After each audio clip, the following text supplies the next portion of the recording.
ठीक है, चलिए जी। तो आज हम लोग डिस्कस करने वाले हैं एक्सरसाइज 13.4 जो है। ठीक है, तो 13.4 का क्वेश्चन नंबर 8, क्योंकि पिछले वीडियोस में हम लोग 1 से 7 तक के प्रश्नों को देख चुके थे। 8 के आगे के प्रश्नों को हम लोग यहाँ देखेंगे। तो सबसे पहले आपको 8 नंबर प्रश्न यहाँ दिया गया है। इसमें लिखा है कि और random variable x has the following probabilities distribution. ठीक है, कोई रैंडम वेरिएबल x है, मैं लिख देता हूँ रैंडम वेरिएबल x यहाँ पे। ठीक, तो किसी रैंडम वेरिएबल का आपको प्रोबेबिलिटी डिस्ट्रीब्यूशन दिया गया है और उस डिस्ट्रीब्यूशन के आधार पे आपको कुछ मान ज्ञात करने हैं। तो वो हम लोग बारी बारी से बात करेंगे। पहला निकालना है k का मान, फिर x greater than x less than 3 हो इसका मान, x ग्रेटर देन 6 हो उसका प्रोबेबिलिटी, फिर 0 और 3 के बीच में उसका प्रोबेबिलिटी। तो सबसे पहला काम है, सबसे पहला पूछ रहा है k का मान ज्ञात करना। हम लोग उसके बारे में बात करते हैं। चलिए, तो नाउ फर्स्ट में आपको कह रहा है k का मान ज्ञात कीजिए। तो आपको पता होना चाहिए कि कोई भी प्रोबेबिलिटी डिस्ट्रीब्यूशन होगा किसी रैंडम वेरिएबल का, तो उसके दो शर्तें हैं। पहला शर्त कि हर एक का मान, प्रोबेबिलिटी का मान 0 से बड़ा हो, तो सब पॉजिटिव है, 0 से बड़ा ही है। और दूसरा, इन सब का जोड़ 1 होना चाहिए। यानी हम लोग यहाँ पे लिखेंगे कि सिंस वी नो डेट, चूंकि हम जानते हैं कि since we know that the sum of all probabilities, ठीक है, sum of all probabilities of a random variable या sum of all probabilities of probability distribution, probability distribution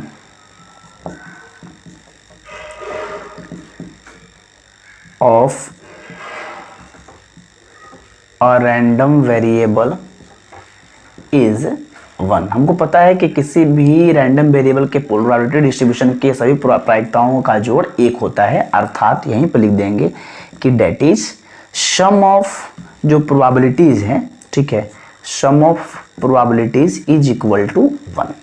अब इसी को सॉल्व कर दीजिए। सारे प्रायिकताओं का जोड़ 1 होना चाहिए, इन सबका मान 1 होना चाहिए, सबको जोड़ दीजिए। तो 0 plus k plus 2k plus 2k, ठीक है, plus 2k plus 3k plus k square plus 2k square plus 7k square plus k is equal to 1। अब यहाँ सबको ऐड करेंगे तो 1k 2k 3k 2k 5k 3k 8k और 1 9k, यानी k कितने हैं 9 प्लस k स्क्वायर 1 और k स्क्वायर 2, तो 2 और 1 3 और 7 यहाँ पे हैं, 10k स्क्वायर हो गया, 10k square is equal to 1। अब देखिए यहाँ पे द्विघात समीकरण बन रहा है, द्विघात समीकरण बन रहा है तो हम लोग उसको सॉल्व करेंगे, है ना। तो अगर हम कांस्टेंट को इस साइड ले लें तो ये हो जाएगा 10k square plus 9k minus 1 is equal to 0। अब यहाँ से आप देखिए गुना करने पर 10 होना चाहिए, घटाने पर 9 होना चाहिए। तो भाई ऐसा तो एक ही है, 10 और 1 गुना करेंगे 10 हो जाएगा, घटाएंगे तो 9 आ जाएगा। चलिए, तो 10k स्क्वायर बीच वाले को तोड़ते हैं ना, आपको पता है ना फैक्टराइजेशन कैसे करते हैं हम लोग। तो एक हो जाएगा 10k और 1k, 10k में से 1k घटाएंगे तो 1k आ जाएगा, क्योंकि माइनस साइन है तो घटाना पड़ता है, और गुना करने पर 10 भी आ जाएगा। रहा बात कि यहाँ पर साइन क्या होगा, कौन प्लस होगा कौन माइनस, घटाना है तो एक प्लस एक माइनस होना चाहिए। अब आंसर प्लस में आ रहा है, यानी बड़ा वाला प्लस होगा, छोटा वाला माइनस होगा। ये सब बात आपको ध्यान रखना है। ये हो जाएगा 0। चलिए, यहाँ से 10k कॉमन ले लेंगे तो k प्लस 1, यहाँ से माइनस 1 कॉमन ले लेंगे तो k plus 1 is equal to 0। ठीक है, अब k प्लस 1 यहाँ से हो जाएगा और यहाँ से हो जाएगा 10k minus 1 is equal to 0। ठीक है, कोई दिक्कत नहीं है। अब यहाँ से आप k का मान निकालें, ये तो k प्लस 1 इक्वल टू 0 होगा और 10k माइनस 1 इक्वल टू 0 होगा, दोनों ही बातें हैं। तो हम लोग दोनों मान निकालेंगे यहाँ पे। ठीक है, तो यहाँ पर लिख देंगे here if k plus 1 is equal to 0 या 10k minus 1 is equal to 0, या तो ये होगा 0 या ये होगा 0। अब रहा बात कि 0 होगा कौन, इसके बाद देखिए यहाँ लिखते हैं if k plus 1 is equal to 0, ठीक है, then k is equal to minus 1 which is impossible, चूंकि पता है कि के किसी की प्रायिकता है और प्रायिकता कभी निगेटिव नहीं आएगा, यहाँ पे शर्त के अनुसार तो पता है वो हमेशा 0 से बड़ा होना चाहिए, विच इज इम्पॉसिबल, यानी के का मान ये तो होगा नहीं, फिक्स हो गया, तो के का मान क्या होगा, ठीक है। एंड इफ, और यदि ये वाला लेते हैं सेकेंड वाला, 10k-1, ठीक है, 10k-1 इज इक्वल टू 0, तो यहाँ से क्या होगा 10k इज इक्वल टू +1, तो k इज इक्वल टू यहाँ से निकल गया, इसलिए k इज इक्वल टू 1/10। तो एक तो पहला प्रश्न जो था, इसमें 3-4 प्रश्न दिए गए हैं, पहला प्रश्न में k का मान निकालना था, तो यहाँ लिख देंगे hence the required value of k is 1/10। एक तो आपका प्रश्न सॉल्व हो गया कि k का मान 1/10 होगा। अब रहा क्वेश्चन नंबर 2, इसको हटा दें, ठीक है। क्वेश्चन नंबर 2 देखते हैं, समझ में आया ना ये बातें जी। क्वेश्चन नंबर 2 देखिए,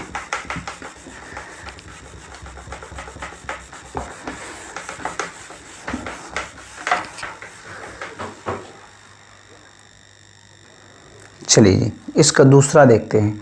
पहला क्वेश्चन में क्या बोला था, के का मान फाइंड कीजिए। सेकंड में कह रहा है कि इसका मान निकालिए, p x लेस देन 3। इसका मतलब ये हुआ कि x का मान 3 से छोटा है, उस कंडीशन में कुल प्रायिकता क्या होगी। तो देखिए 3 से छोटा कौन कौन, 3 नहीं, 3 से छोटा बोल रहा है, यानी ये वाली ये वाली ये वाली, यानी 3 से छोटा का मतलब हुआ x बराबर 0 प्लस x बराबर 1 प्लस p x बराबर 2, इन तीनों को जोड़ दीजिए, वही ना 3 से छोटा है। 3 से छोटा अगर हो x का मान तो उस कंडीशन में प्रायिकता क्या होगी। इसका मतलब x बराबर 0 हो तब, x बराबर 1 हो तब, x बराबर 2 हो तब, इन सब का मान जोड़ देंगे तो x बराबर 3 से छोटा हो गया। इसका मतलब यही है, इन सब प्रायिकता को जोड़ दीजिए, कितना है 0 प्लस k प्लस इसका क्या है 2k, सबको ऐड करेंगे 3k, तो 3 और k का मान कितना आया था 1/10, ये तो आपको याद ही रखना है, ऊपर में निकाले थे ना कि चूंकि k इज इक्वल टू 1/10, ठीक है। तो अगर k का मान बढ़ा से तो वहाँ रख देंगे और इसको गुना कर देंगे 3/10, कोई टेंशन नहीं यहाँ पे। चलिए क्वेश्चन नंबर देखते हैं नेक्स्ट क्वेश्चन में क्या कह रहा है, इसी में सेकेंड पार्ट नहीं थर्ड पार्ट में, कि अगर x का मान 6 से बड़ा हो, तो देखिए 6 से बड़ा कौन कौन है, यानी 7 वाला केवल, यानी इसका मतलब यही हुआ x बराबर 7 हो, 6 से बड़ा का मतलब 7 हो, तो 7 हो तो इसकी प्रायिकता क्या दिया है 7k² plus k, 7k² plus k यहाँ रख देंगे। अब देखिए 7 के जगह पर 7, k का मान 1/10 था तो 1/10 का होल स्क्वायर प्लस फिर k है तो 1/10, इसको आप एडिंग वगैरह कर लीजिए, तो ये कितना हो जाएगा, ये हो जाएगा 7 गुना 1 के स्क्वायर 1, 10 का स्क्वायर 100 प्लस 1/10, ठीक है। तो ये हो जाएगा 7/100 और 1/10, 100 और 10 का एलसीएम 100, ये हो जाएगा 7, ये 10 बार में जाएगा तो ये हो जाएगा 10, यानी 17/100।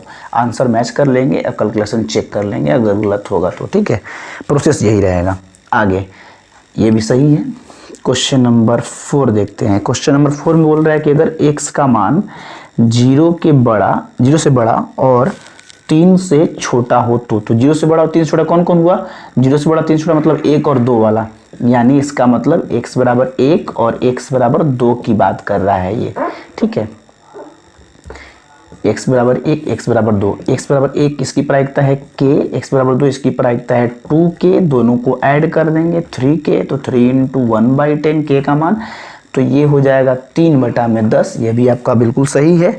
चलिए तो इस प्रकार से क्वेश्चन नंबर 8 कंप्लीट हुआ। क्वेश्चन नंबर 9 देखते हैं। क्वेश्चन नंबर 9 भी जस्ट इसी जैसा है, तो आप बना दोगे उम्मीद करते हैं, लेकिन फिर भी अगर नहीं बना पाओगे तो मैं बनाने का प्रयास कर देता हूँ, आप देखोगे जल्दी से, ठीक है। चलिए क्वेश्चन नंबर 9 देखते हैं।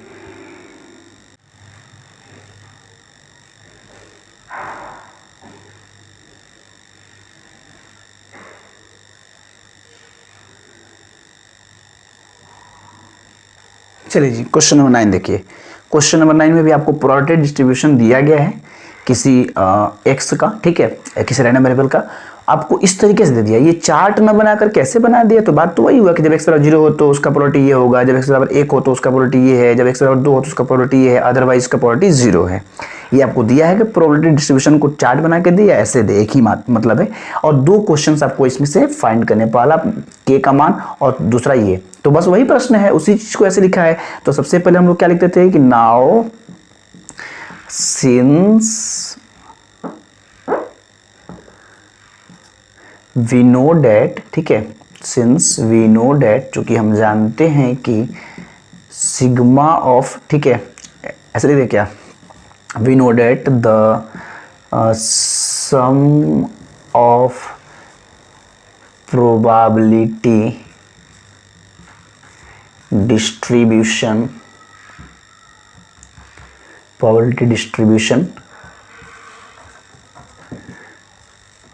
of a random variable of मोटा हो जाता है पेन ना, of a random variable is given लिख दें या वन लिख दें, इज वन, ऐसे लिख देते हैं। The sum of probabilities distribution of a random variable, यहाँ पे एक चीज छूट गया, sum of probabilities of probability distribution of a random variable, किसी भी प्रायिकता बंटन, किसी भी रैंडम वेरिएबल के प्रायिकता बंटन के कुल प्रायिकताओं का जोड़ 1 होता है, अर्थात यही लिख देंगे डेट इज, जैसे फर्स्ट वाले में लिखे थे 8 नंबर क्वेश्चन में, that is sigma of P X, ठीक है, इज इक्वल टू 1। यहाँ से सब मान पुट कर दीजिए, सबका जोड़ 1 होना चाहिए, तो k plus 2k plus 3k plus 0 is equal to 1। यहाँ से अगर कैलकुलेट करें तो 1k 2k 3k और 3k 6k is equal to 1, then k is equal to 1/6, k का मान आपका निकल गया, पहला क्वेश्चन सॉल्व हो गया। यहीं पे निकाल देते हैं। सेकेंड वाले में क्या करता है, सेकेंड पार्ट में आपको लिखा है कि नाउ 3 प्रश्न दिए गए हैं। पहला x less than 2, x less than 2 का मतलब कि 2 से छोटा होना चाहिए x का मान, यानी 0 हो या 1 हो। इसका मतलब है x बराबर 2 घटनाओं को जोड़ना पड़ेगा ना इसमें, एक होगा x बराबर 0 और एक होगा x बराबर 1। x बराबर 0 हो उसकी प्रायिकता क्या है k, x बराबर 1 हो इसकी प्रायिकता दिया है 2k, यहाँ से देख ले, तो 1k और 2k 3k हो जाएगा, और 3k का मान 1/6 जो निकाले हैं उसको रख दीजिए, 3 से 1 कट जाएगा 2 बार में, यानी 1/2। इसी प्रकार से यहाँ पे देख लीजिए, इसका तीसरा, जो इसमें तीसरा नहीं दिया है, दूसरा में ही ना 3 क्वेश्चन दिए गए हैं, तो एंड करके लिख देते हैं एंड। इस बार निकालना है x का मान या तो 2 के बराबर हो या 2 से छोटा हो, तो 2 या 2 से छोटा, यानी 2 भी लेंगे 2 से छोटा वाला भी लेंगे, मतलब इनको इसको, यानी इसका मतलब यही हुआ कि या तो 0 वाला, 1 वाला और 2 वाला, यानी 2 या 2 से छोटा सब लेंगे, ठीक है। तो x बराबर 0 के क्या है k, x बराबर 1 का क्या है 2k और x बराबर 2 का क्या है 3k, सबको ऐड कर देंगे, 3 2 5 1 6k, 6k का मान 1/6 ही आया है, तो 1/6 इसको कट कर देंगे, यानी कि 1, ये भी निकल गया एंड। और तीसरा क्या दिया है इसी में कि अगर x का मान 2 या 2 से बड़ा हो, 2 या 2 से बड़ा हो, इसका मतलब यही है ना कि भाई देखो 2 हो या 2 से बड़ा हो, तो देखो 2 या 2 से बड़ा मतलब ये, यानी यहाँ पे हमें तो 2 वाला लेना है, ठीक है, x बराबर 2 वाला, और एक लेना है x बराबर अदरवाइज, मतलब 2 0 होगा तो ये, 1 होगा तो ये, 2 होगा तो ये, 2 से अलावा कुछ भी होगा तो ये, यानी कि अदरवाइज वाला ले लेंगे। तो यहाँ पे हम लिख देंगे x is equal to otherwise. Otherwise का मतलब क्या लिखा जाए उसको, अदरवाइज 0 1 2 नहीं, 0 1 2 के अलावा जो भी आ जाए तो अदरवाइज लिखेंगे, तो कोई दिक्कत नहीं होना चाहिए हम लोगों को ऐसे। अदरवाइज, चूंकि वो भी तो अदरवाइज ही लिखा है ना, हम क्या करें, एक्स इक्वल टू अदरवाइज, या सिर्फ लिख दीजिए अदरवाइज, ठीक है, सिर्फ अदरवाइज लिख दीजिए, परेशानी नहीं होगी, ठीक। चलिए, तो x बराबर 2 का क्या है, x बराबर 2 का है 3k, अदरवाइज तो 0 ही है, तो कोई फर्क नहीं पड़ेगा। चलिए, तो इज इक्वल टू 3k, तो 3 और k का मान 1/6, ये कट जाएगा 2 बार में, यानी 1/2। कोई दिक्कत है यहाँ तक, कोई दिक्कत नहीं है। तो नेक्स्ट क्वेश्चन देखते हैं, क्वेश्चन नंबर 10। ठीक है, अब 10 नंबर क्वेश्चन से आपको मीन वगैरह निकालना है, मीन आएगा, वेरिएशन आएगा। ठीक है, हम लोग बारी बारी सबको एक एक कर डिस्कस करते हैं। चलिए ठीक, ओके।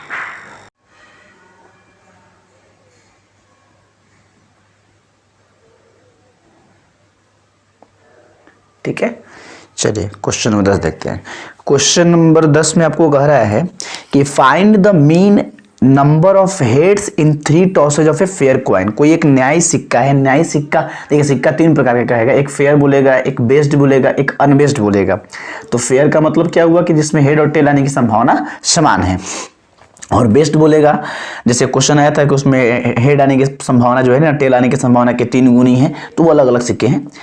तो यहाँ फेयर कॉइन है, उसको 3 बार उछाला जा रहा है और उसमें नंबर ऑफ हेड्स कितने आएंगे उसका माध्य ज्ञात करना है। ठीक है, तो सबसे पहले माध्य ज्ञात करना होगा या वेरिएंस ज्ञात करना होगा, जो भी होगा आप उसके लिए प्रोबेबिलिटी डिस्ट्रीब्यूशन बनाएंगे, उसके आधार पे ही आप बना पाओगे। ठीक, तो सबसे पहले हम लिखेंगे कि सिंपल स्पेस क्या क्या हो सकता है जब एक न्यायी सिक्का को 3 बार उछाला जाएगा। ठीक है, तो लिखेंगे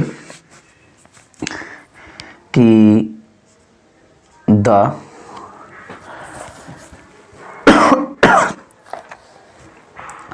सैंपल स्पेस, ठीक है, द सैंपल स्पेस ऐसे कर देते हैं, एक सिक्के को जब 3 बार उछाला जाए। ठीक है, when a coin is tossed 3 times then the sample space is given by. चलिए सिंपल स्पेस क्या क्या होगा, एक सिक्के को 3 बार उछालेंगे तो या तो हो सकता है triple head, double head tail, head tail tail, tail tail tail, tail tail head, tail head head, head tail head, tail head tail. शायद 8 हो गया होगा, काउंट कर ले, 3 3 6 2 8। ठीक है, अब कहता है कि ये एक सिक्का को उछालेंगे 3 बार, तो ये संभावनाएं हैं। ठीक, यानी यहाँ पे अगर मैं बात करूं then number of sample space कितने हैं, 8। अब कहता है कि यहाँ पर एक वेरिएबल, रैंडम वेरिएबल लेना होगा हमें। रैंडम वेरिएबल क्या बता रहा है, नंबर ऑफ हेड्स, यानी यहाँ पे लिख देंगे लेट एक्स जो है वो रैंडम वेरिएबल है। ठीक है, और वो क्या बताता है, वो नंबर ऑफ हेड्स को बताता है, तो लिख देंगे x be a random variable which denotes the number of heads। ठीक है, किसमें, तो इस दिए गए एक्सपेरिमेंट में, इसलिए हम लिख देंगे number of heads in 3 tosses of fair coin, in 3 tosses of a fair coin, यहीं पे लिख देंगे देन या अर्थात करके लिख दीजिए, डेट इज एक्स क्या है, नंबर ऑफ हेड्स। अब चलिए अगर नंबर ऑफ हेड्स की बात की जा रही है तो यहां पर इसका पॉसिबल वैल्यू क्या क्या होगा वो निकालना पड़ेगा। तो देयरफॉर या देन जो भी करिए, ठीक है, शो कर देते हैं, इसलिए the possible values of x are. अब बताइए एक सिक्का को 3 बार उछालेंगे और हेड जो है, हेड की संख्या अगर रैंडम वेरिएबल है तो इसके संभावित मान क्या क्या हो सकते हैं। हो सकता है कि तीनों बार ही हेड आ जाए, या कम से कम 2 बार हेड आए, या 1 बार हेड आए, या एक भी बार हेड नहीं है। मतलब एक्स जो है वो नंबर हेड बताता है। तो अगर एक सिक्के को 3 बार उछाले हैं तो क्या क्या संभावनाएं हैं हेड आने की, एक भी बार हेड नहीं आए, कम से कम 1 बार हेड आए, या 2 बार हेड आए, या ऐसा हो सकता है कि तीनों बार ही हेड आ जाए। मतलब ये एक्स यानी इस रैंडम वेरिएबल के अनुसार या उसके अनुकूल हमारी 4 संभावनाएं हैं कि एक भी बार हेड नहीं आए, या 1 हेड आए, या 2 हेड आए, या 3 हेड आए। ठीक है, अब ये जो हमारा पॉसिबल वैल्यू है इसके अनुसार हम प्रोबेबिलिटी डिस्ट्रीब्यूशन बना लेंगे, और उस प्रोबेबिलिटी डिस्ट्रीब्यूशन के बाद हम उसका क्या कर देंगे, तो मीन निकाल देंगे। तो पहले प्रोबेबिलिटी डिस्ट्रीब्यूशन कैसे बनाएंगे, देखिए ये तो आसान है, छोटा सा प्रश्न तो बना देंगे डायरेक्ट। यहाँ पे सबसे पहले लिखते हैं नाउ, ठीक है, लेते हैं probability x is equal to 0। x is equal to 0 का मतलब क्या हुआ, जरा समझिए ध्यान से। x इज इक्वल टू 0 का मतलब एक भी हेड नहीं है, नंबर ऑफ हेड्स क्या हो जाए 0। नंबर ऑफ हेड्स का मतलब कि एक भी हेड नहीं आए, एक भी हेड नहीं है इसका मतलब क्या हुआ कि टेल आ जाए तीनों बार, यही ना होगा। या तो ऐसे, नहीं तो दूसरा तरीका क्या है कि हम ऐसे बना सकते हैं कि एक भी हेड नहीं है, इसके अनुकूल कितने परिणाम है इसमें, एक भी हेड नहीं है मतलब तीनों टेल आया होगा, वो तीनों टेल मतलब ये तो एक, और टोटल कितने हैं 8, ऐसे निकालें। या ऐसे भी निकाल सकते हैं कि वो तीनों बार टेल आया होगा, यानी एक भी बार हेड नहीं आया, इसका मतलब यही हुआ। और इसको आप अब समझिए, एक बार टेल आएगा उसकी क्या प्रायिकता, एक सिक्का में एक टेल आने की प्रायिकता क्या होती है 1/2, और तीनों बार आया है तो सेकंड वाला भी टेल हो जाएगा, उसकी प्रायिकता 1/2, थर्ड वाला भी टेल होगा उसकी प्रायिकता 1/2। तो ऐसे भी निकालेंगे तो 1/8 आएगा, और नहीं तो डायरेक्ट भी समझिए कि x बराबर 0 का मतलब कोई हेड नहीं आएगा। और अगर कोई हेड नहीं आए तो कोई हेड नहीं आने वाला मतलब कि इसमें कितने उसके अनुसार या उसके अनुकूल इवेंट क्या बोलते हैं आउटकम्स है, परिणाम है। तो एक भी हेड नहीं है, यही एक सिर्फ है जिसमें एक भी हेड नहीं है, तो एक, और टोटल कितने हैं 8, तो 1/8 जैसे भी निकाल लीजिए। फिर उसके बाद दूसरा निकालिए x इज इक्वल टू 1, इसका मतलब क्या हुआ कि कम उसमें एक हेड हो, एक हेड हो। अब एक हेड वाले इसमें कितने हैं गिनिए, एक हेड इसमें है, एक हेड इसमें है, और फिर एक हेड इसमें भी है। यानी कि देखिए डायरेक्ट लिखना चाहे तो हम देख सकते हैं इसके अनुकूल 3 है, टोटल 8 है। और वैसे अगर निकालना चाहे तो क्या क्या संभावनाएं हो सकती है, जो जैसे देखिए जैसे आसान पड़े वही काम करना है। अगर इसका दूसरा स्टेप देखें इस तरीके वाले में तो क्या हो सकता है, ये हो सकता है कि या तो हेड पहले आया होगा फिर टेल आया होगा, या ऐसा हो सकता है कि पहले टेल फिर हेड टेल आया होगा, या ऐसा होता है कि हो सकता है कि पहले 2 टेल फिर हेड आया होगा। यही संभावनाएं हैं। तो ये इन सब की प्रायिकता जोड़ना पड़ेगा, नहीं तो इसके अनुकूल कितने परिणाम है 3, उस वो बटा में टोटल बहुत सारे तरीके हैं, जैसे भी हो सके। तो छोटा है तो वहां से काउंट कर लें, अगर उससे भारी लग रहा है तो इससे देख ले, जैसे इच्छा हो। ठीक है, हम दोनों दिखा दिए हैं आपको, किसी एक तरीके से आप यूज कर लें। ठीक है, तो ये आसान है, तो डायरेक्ट हम प्रोबेबिलिटी डिस्ट्रीब्यूशन बना सकते थे, बट अब लिख दिए हैं तो चलिए x बराबर 2, यानी 2 हेड वाले देख लीजिए, इसमें एक, फिर उसके बाद और कहाँ यहाँ पे है और यहाँ पे है, ये भी 3 ही है, तो 3/8 ये भी हो जाएगा। फिर उसके बाद x is equal to 3, x क्या है number of heads, number of heads कितने मतलब 3, तो तीनों हेड आ जाए। इसके अनुकूल कितने हैं, एक परिणाम है जिसमें तीनों हेड होगा, यानी कि इसका 1/8। अब ये जब निकल जाए तो हम बनाएंगे प्रोबेबिलिटी डिस्ट्रीब्यूशन। अब प्रोबेबिलिटी डिस्ट्रीब्यूशन जब बनाएंगे तब हम निकाल पाएंगे उसका मीन। देखिए प्रोबेबिलिटी डिस्ट्रीब्यूशन कैसे बनाते हैं, ऊपर वाला हटा दे,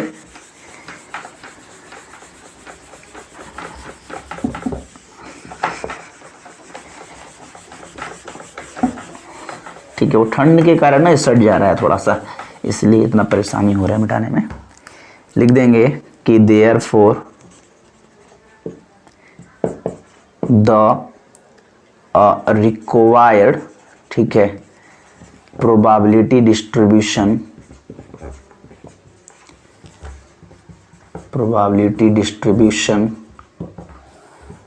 ऑफ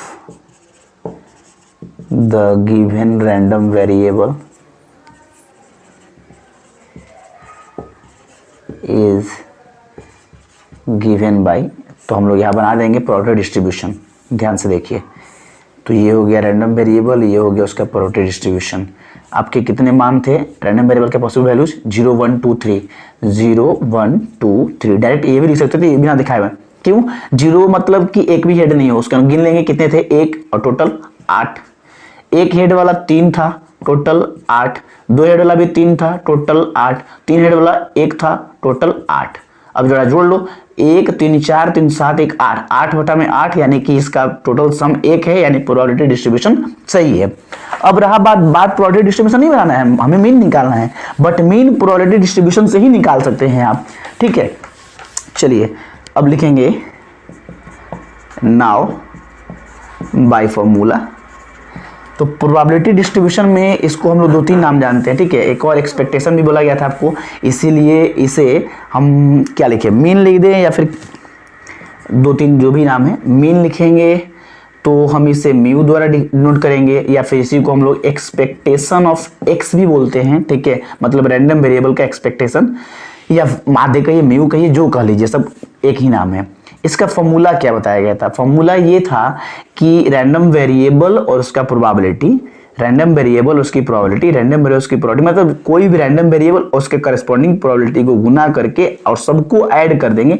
इसी चीज को हम लोग ऐसे लिखते हैं सिग्मा, उसके बाद एक्स आई पी एक्स आई, जहां आई का मान 1 से लेके n तक हो। ठीक है, तो इसी चीज को हम चाहे तो ऐसे लिख सकते हैं, मतलब कि x और उसके करस्पॉन्डिंग जो है प्रोबेबिलिटी उसको गुना कीजिए और समेशन का मतलब ऐड कीजिए जहां तक भी n का मान हो। ठीक है, तो फिलहाल इसका मतलब यही हुआ कि ये लेंगे उसका प्रोबेबिलिटी, ये लेंगे उसकी प्रोबेबिलिटी, ये लेंगे उसकी प्रोबेबिलिटी, ये लेंगे उसकी प्रोबेबिलिटी से गुना कर दें। ठीक है, इसी चीज को हम यहाँ पे लिख सकते हैं कि अगर मान लीजिए 1 रखते हैं तो पहला रैंडम वेरिएबल और पहला उसकी प्रोबेबिलिटी, फिर सेकंड रखेंगे उसकी प्रोबेबिलिटी, तो कैसे लिखेंगे 0 इंटू 1/8 प्लस 1 इंटू 3/8 फिर प्लस 2 इंटू 3/8 प्लस 3 इंटू 1/8। ठीक है, तो ये हो जाएगा 0, ये हो जाएगा 3/8, ये हो जाएगा कट नहीं कीजिएगा क्योंकि बटा में 8 रहेगा तो जोड़ने में आसानी होगी। 2 3 जा 6/8 प्लस 3 1 जा 3/8, एडिंग करेंगे तो 8 का एलसीएम 8, 3 6 3 3 6 3, डायरेक्ट भी जोड़ सकते थे 6 6 12 बटा में 8। ठीक है, यानी इसको कट कर दे या फिर पॉइंट में चेंज कर दे। 4 3 12 4 दूने 8, यानी 3/2 या 1.5। ठीक है, हेंस जरूर कर देंगे कि द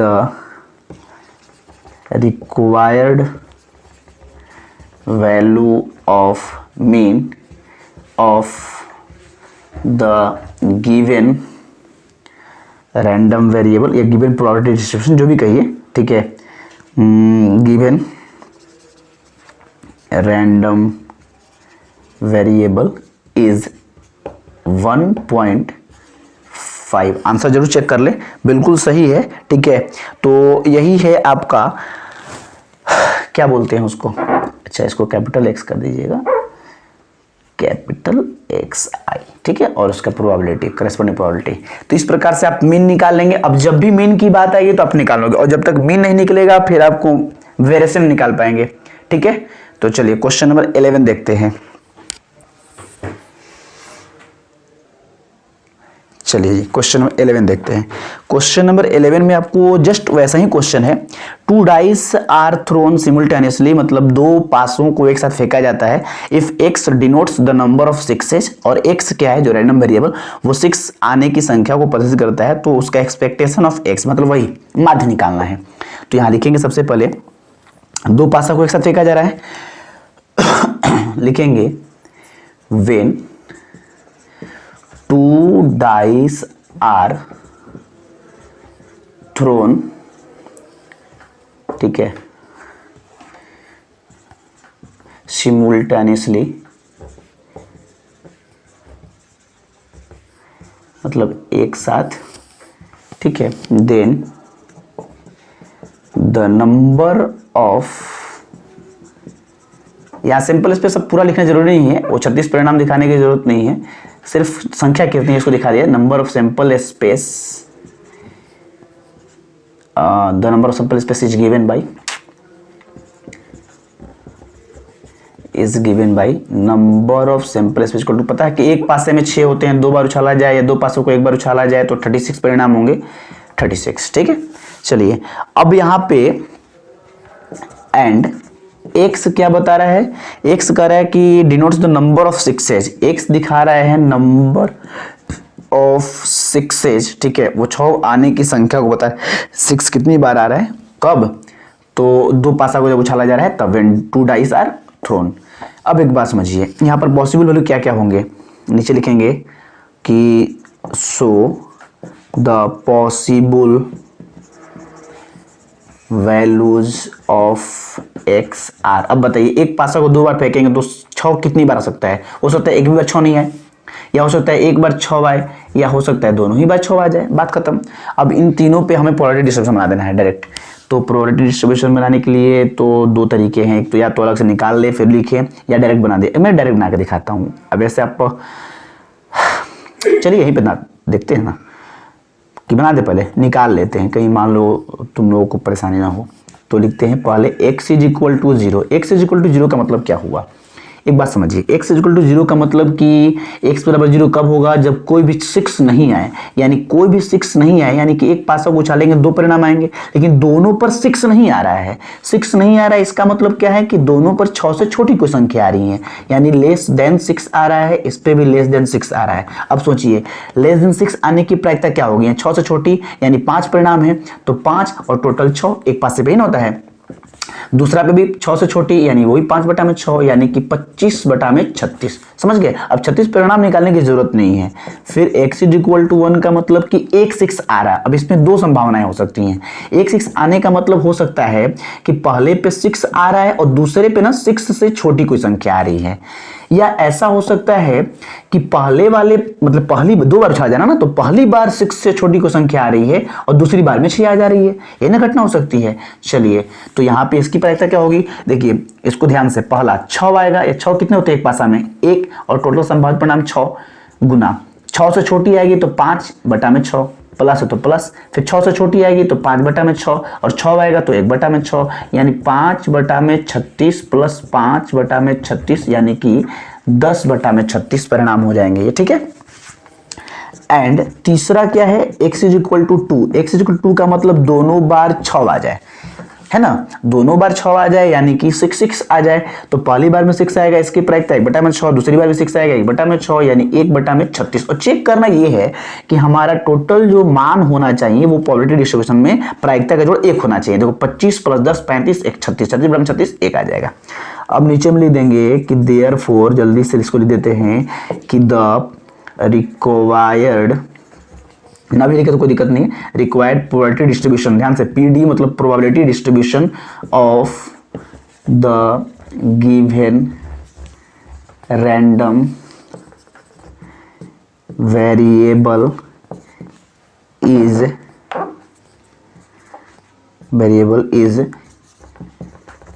गिवन बाय, चलिए यहाँ जल्दी से सारणी बना लीजिए।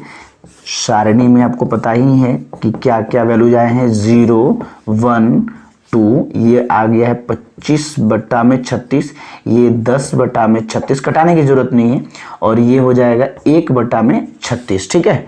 चलिए ये सब जब निकल जाए ना तो लास्ट में फॉर्मूला पुट करके एक्सपेक्टेशन निकाल देना, डायरेक्ट यही नहीं दे क्या, हेंस नाउ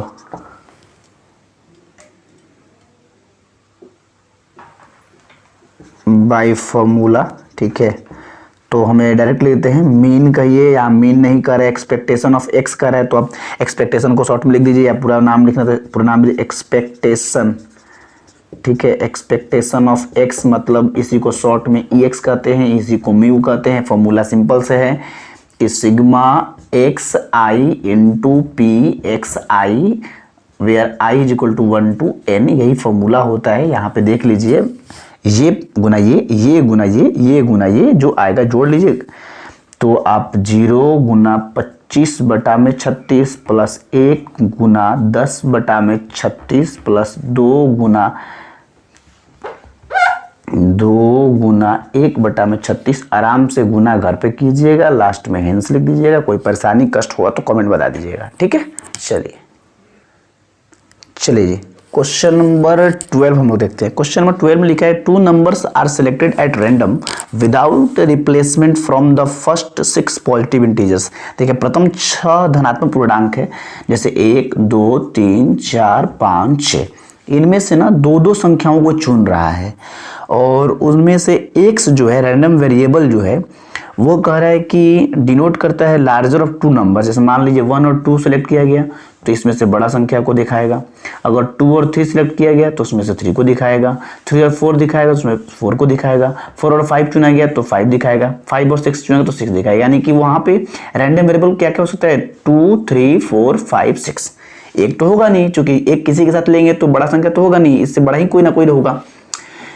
तो सबसे पहले हम लोग ये देखेंगे कि यहाँ नंबर ऑफ सैंपल स्पेस कितने हो सकते हैं। ये देखिए अगर यहाँ पे 6 संख्याएं हैं और उनमें 2 संख्याओं को चुनना है तो कितनी संख्याएं होंगी। जैसे मान के चलिए आपके पास परमुटेशन आपने पढ़ा होगा, परमुटेशन में 2 चीज़ें होती हैं, आपको 2 अंक चुनना है, यानी 2 अंक की एक संख्या चुननी है, ऐसे समझिए। तो आपके पास टोटल कितने हैं 1 2 3 4 5 6 विदाउट रिप्लेसमेंट है, रिप्लेस नहीं करना है, ठीक है। तो हो सकता है कि आप पहली बार में इन 6 में से कोई एक चुनेंगे, और जब 6 में से कोई एक चुन लेंगे तो अब बचा कितना, कोई एक तो यहाँ पे हो जाएगा ना, तो अब बचा 5 ही, यानी कि इसमें 5 ही तरीके से चुन सकते हैं। मतलब ये है कि अगर हमें 2 नंबर्स चुनने हैं, है ना, कह रहा है ना 2 नंबर्स आर सिलेक्टेड, तो 2 नंबर सिलेक्ट करने हैं, तो पहले कोई एक नंबर सिलेक्ट करेंगे, फिर बाद में कोई एक सिलेक्ट करेंगे। तो पहले मेरे पास 6 ऑप्शन है, इनमें से कोई एक चुन सकते हैं, यानी 6 तरीके से। और उसके बाद हमारे पास कितना बचेगा, 6 में से कोई एक तो यहाँ पर बिजी हो जाएगा, तो बचेगा कितना 6 में से 5। अब उस 5 में से ही कोई एक यहाँ पर लाना होगा, यानी 5। यानी इस तरीके से टोटल नंबर्स कितने बनेंगे, यानी कितने तरीके कितने होंगे चुनने के, 6 × 5 आप पढ़े होंगे। इसको बोलते हैं हम लोग फंडामेंटल थ्योरम ऑफ परम्यूटेशन, ठीक है। वहां पर परम्यूटेशन में क्रमचय का सिद्धांत है, एक उसका तो नाम मुझे अभी स्पष्ट नहीं आ पा रही है दिमाग में, फंडामेंटल थ्योरम उसको कुछ लिखा था, ठीक है, बेसिक आधारभूत सिद्धांत के नाम से जाना जाता है। वहां पे हम लोग ऐसे निकालते थे, ठीक। तो इसी प्रकार से यहाँ पे आपको समझना होगा कि हम लोग कैसे उसको लेंगे, ठीक। तो यहाँ पे लिखेंगे कि द नंबर ऑफ, ठीक है, द नंबर सेलेक्ट कैसे हम सिलेक्ट करेंगे, ठीक है, the number of simple space कर देते हैं, the number of simple space, ठीक है, the number of simple space when 2 numbers are selected at random from the first experiment. ऐसे उल्टा हो जाएगा ना, इसको ऐसे कर देते हैं कि when 2 numbers are selected, ठीक है, 2 numbers are selected at random, यादृच्छिक बिना देखे हुए, at random without replacement,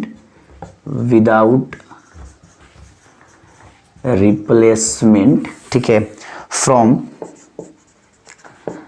the first 6 positive integer. Positive integer में कौन कौन आते हैं आपको पता ही है, वो भी फर्स्ट का ही 6 लेना है, यानी 1 2 3 4 5 6, ठीक है। When 2 numbers are selected at random from the first 6 positive integers 1 2 6, then number of simple space is given by, यानी कितने तरीके से हम चुन सकते हैं, वही बात हुआ, या कितने सिंपल स्पेस हो सकते हैं, ठीक है। तो क्या होंगे, number of simple space is equal to 6। 2 number चुनने हैं, तो पहला 6 तरीके से, तो दूसरा 5 तरीके से, यानी टोटल 30 हमारे हो सकते हैं। और कौन कौन होगा आप चाहो तो बना भी सकते हो, हमें बनाने की जरूरत नहीं है। क्या क्या होगा, एक होगा 1 2, फिर होगा 2 3, फिर होगा ऐसे ही, मान लो ऐसे बना देते हैं, 1 2 हो सकता है 1 3 1 4 1 5 1 6, या हो सकता है फिर 2 1, ठीक है, 2 2, सॉरी 2 2 तो होगा नहीं, 2 तो है नहीं, 2 3 2 4 2 5 2 6, ऐसे ही आप बनाओगे 3 का, ऐसे ही बनाओगे 4 का, ऐसे ही बनाओगे 5 का, और ऐसे ही बनाओगे 6 का, बनाओगे ना। तो देखो ना, गिनो कितने हुए, देखो ये 5 है और ऐसे 6 आएंगे, तो 5 6 का 30 होगा कि नहीं होगा। तो इसलिए मैंने ऐसे डायरेक्ट लिख दिया। अब इसी में से ना हमें चुनना होगा, वो कैसे लेंगे बड़ा ध्यान से समझिएगा, ठीक है, यहाँ तो कोई परेशानी नहीं है। अब देखिए कैसे हम लोग बनाएंगे। यहाँ पे आपको दिया गया है एक्स, क्या बता रहा है, एंड एक्स दिखा रहा है denote the larger of 2 numbers obtained. जो 2 नंबर हम चुन रहे हैं उसमें से बड़ी संख्या को एक्स दिखाएगा, तो लिखेगा एक्स क्या दिखा रहा है, the larger of the 2 numbers obtained.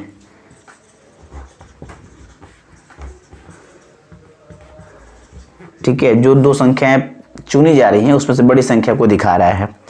तो हमें एक्सपेक्टेशन ऑफ एक्स फाइंड करना है, ठीक। तो यहीं पर लिख देते हैं कि शो, अब बताइए एक्स अगर ये बताते हो तो यहाँ पॉसिबल वैल्यू क्या क्या होंगे एक्स के, सो द पॉसिबल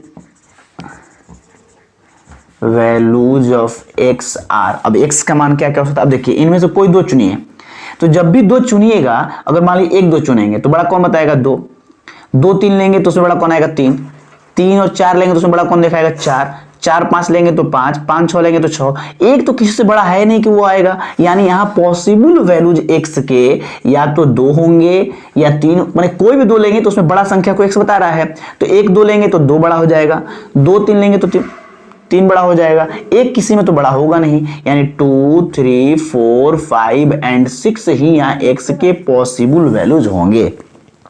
ठीक है, अब चलिए, अब यहाँ पे आपको इसका निकालना है प्रोबेबिलिटी, उसके बाद बनाएंगे डिस्ट्रीब्यूशन उसका और फिर निकालेंगे एक्सपेक्टेशन ऑफ x। नाउ अब यहाँ लेते हैं p x is equal to 2। अब बताइए x बराबर 2 कब कब दिखाएगा, यानी 2 कंडीशन है यहाँ पर। x बराबर 2 कब आएगा, जब भी हम ऐसा कोई नंबर लें जिसमें से एक नंबर क्या हो जाए, जैसे देखिए 1 2 लेंगे तब 2 बड़ा आएगा, या 2 1 लेंगे तब 2 दिखाएगा। बात को समझना है यहाँ पे। जैसे अगर यहाँ पे 30 बनेंगे ना, 30 सैंपल्स पे बनेंगे, उनमें से इन दोनों में से कोई भी एक अगर सैंपल स्पेस लेंगे तो उस कंडीशन में x का वैल्यू 2 आएगा। x का वैल्यू 2 मतलब कि वो लार्जर नंबर 2, जो 2 संख्या ली जा रही है उसमें से लार्जर नंबर को दिखा रहा है।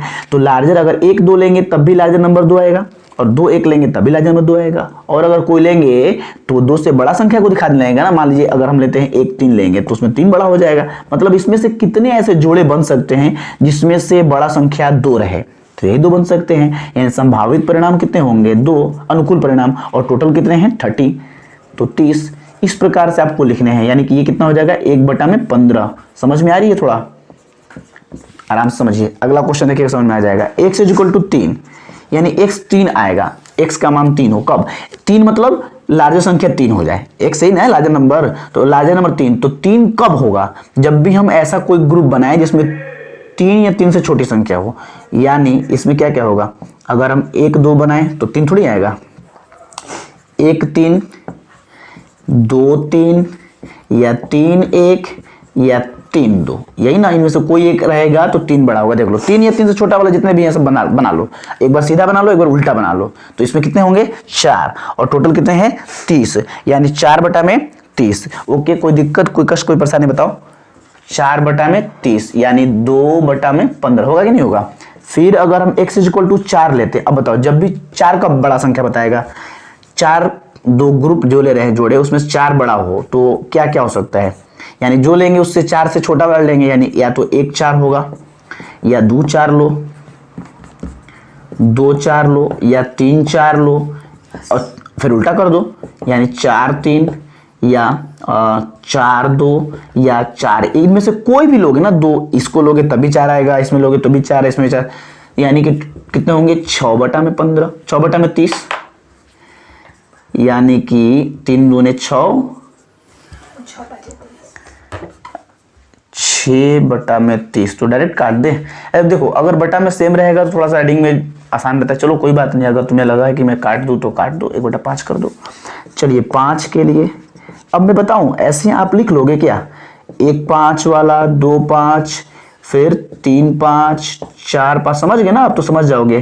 5 5 थोड़ी होगा 4 5, और कुछ बनेगा क्या, 1 5 2 5 3 5। अब इसको उल्टा कर देना, जस्ट उल्टा, 5 4 5 3 5 2 5 1, 5 3 5 2 5 1, ये जोड़ोगे तो 8 आएगा, 8/30। इसको काटोगे तो फिर देखो 4 से 2 बार में 4, सॉरी 2 से काटना, 2 से 4 बार में, 2 से 15 बार में, तो सबके बटा में 15 आ रहा ना, तो यहाँ भी 15 कर लो ना, ताकि जोड़ने होने में आपको आसानी होगी। 2 से 3 बार में, 2 से 15 बार में, 3/15, और ऐसे भी देखो ना 1/15, 2/3, 3/15, 4/15, ऐसे 5/15 आएगा। और तो परेशान क्या हो रहे हो, 106 लिख लोगे क्या ऐसे ही, नहीं लिखोगे, हम जानते हैं तुम नहीं लिखेगा। 1/6, 2 6, 3 6, और फी जमा नहीं हुआ ना तो सब 6 बना देंगे। आज 20 तारीख है, तो कल से ना पता चलेगा, अगर फी जमा नहीं हुआ ना तो कल से पता चलेगा कि 6 6 कैसे होगा। 6 3, बहुत हंसी आ रही है ना, सब हंसी कल भूल जाएगा। जोड़ो, 10 हो रहा है, 10/30, मत काटना, 2 से काटना, 5/15, तुम्हें को आसान रहेगा। अब इसका बना दो प्रोबेबिलिटी डिस्ट्रीब्यूशन, निकाल दो एक्सपेक्टेशन ऑफ एक्स। निकाल लोगे ना, जैसे 11 नंबर बनाए हैं ऐसे सारणी बनाना, फिर सारणी के आधार पे उसका x और उसका प्रोबेबिलिटी x और उसका प्रोबेबिलिटी x और उसका प्रोबेबिलिटी x और उसका प्रोबेबिलिटी x और उसका प्रोबेबिलिटी सबको गुना करना, फिर जोड़ देना, निकल जाएगा तुम्हारा एक्सपेक्टेशन ऑफ x। तो बन जाएगा। इसके आगे का काम तुम्हारा है, बना लोगे। कोई टेंशन होगा तो कमेंट में लिख देना। कोई परेशानी है क्या इससे? प्रोबेबिलिटी मैंने इतना निकाल दिया, अब तुमको प्रोबेबिलिटी डिस्ट्रीब्यूशन सजाना है। केवल x का मान ऊपर, px का मान नीचे, और फिर ऊपर नीचे गुना करके सबको ऐड कर देना है। इतना तो आप कर ही लोगे, ठीक है? इतना तो मैं कर ही दिया, इतना आप कर लो। चलो क्वेश्चन नंबर 13 हम देखते हैं इसके बाद, ठीक है? चलिए जी क्वेश्चन नंबर 13 देखते हैं। 13 में क्या कर रहा है कि let x denote the sum of numbers obtained when two fair dice are rolled. जब दो न्यायी सिक्का को हम लोग उछाल रहे हैं, न्यायी सिक्का मतलब सबके आने की संभावना समान है, मतलब एक आएगा दो आएगा सबका समान है। तो कहता है कि उस पे जो नंबर्स आ रहे हैं ना, दो नंबर्स, उन दोनों का सम को जो डिनोट करता है वो हमारा x है, रैंडम वेरिएबल। तो कहता है कि तो फाइंड कीजिए वेरिएंस और स्टैंडर्ड डेविएशन ऑफ x। तो पता है कि विदाउट मीन कैलकुलेट किए हम लोग वेरिएंस नहीं निकाल सकते हैं। इसका मतलब हमें वेरिएंस भी निकालना होगा, तो मीन को निकालना जरूरी है, ठीक? अच्छा कोई बात नहीं है। तो हम लोग यहाँ से शुरू करते हैं। सबसे पहले ये लिखते हैं कि when two fair dice, fair मतलब होते हैं न्याय, ठीक है? न्याय मतलब कि जैसे सबके आने की संभावना समान है, ठीक है? न्यायी सिक्का। द फेयर डाइस क्या लिखा? Are rolled when two fair dice are rolled, ठीक है? Then the sample space is given by, ठीक है? The number of sample space कर दीजिए, क्योंकि सैंपल स्पेस क्या है कि उससे मतलब नहीं है नंबर कितने होंगे। देन द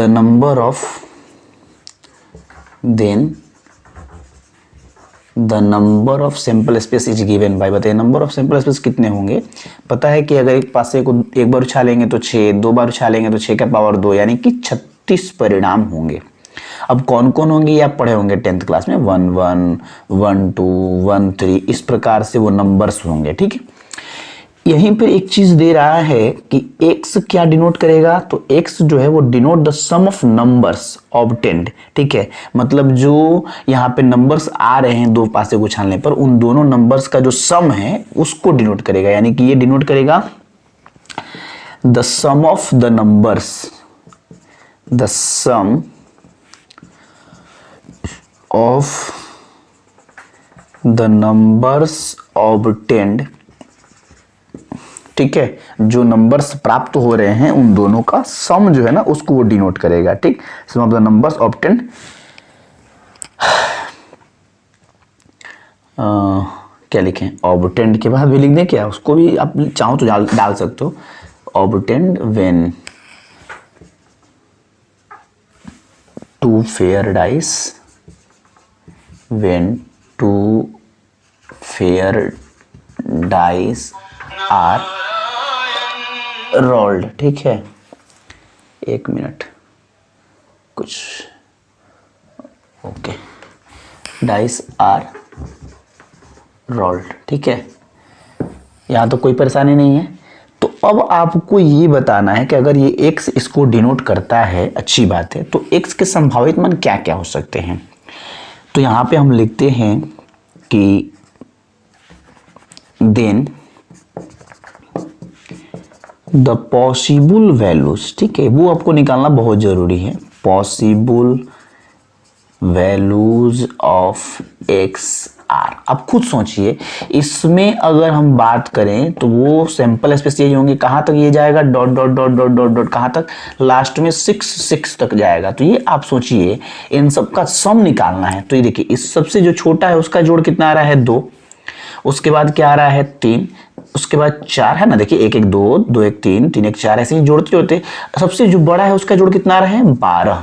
यानी कि जो इसका x का पॉसिबल मान होगा वो 2 से लेकर के 12 तक होंगे, ठीक?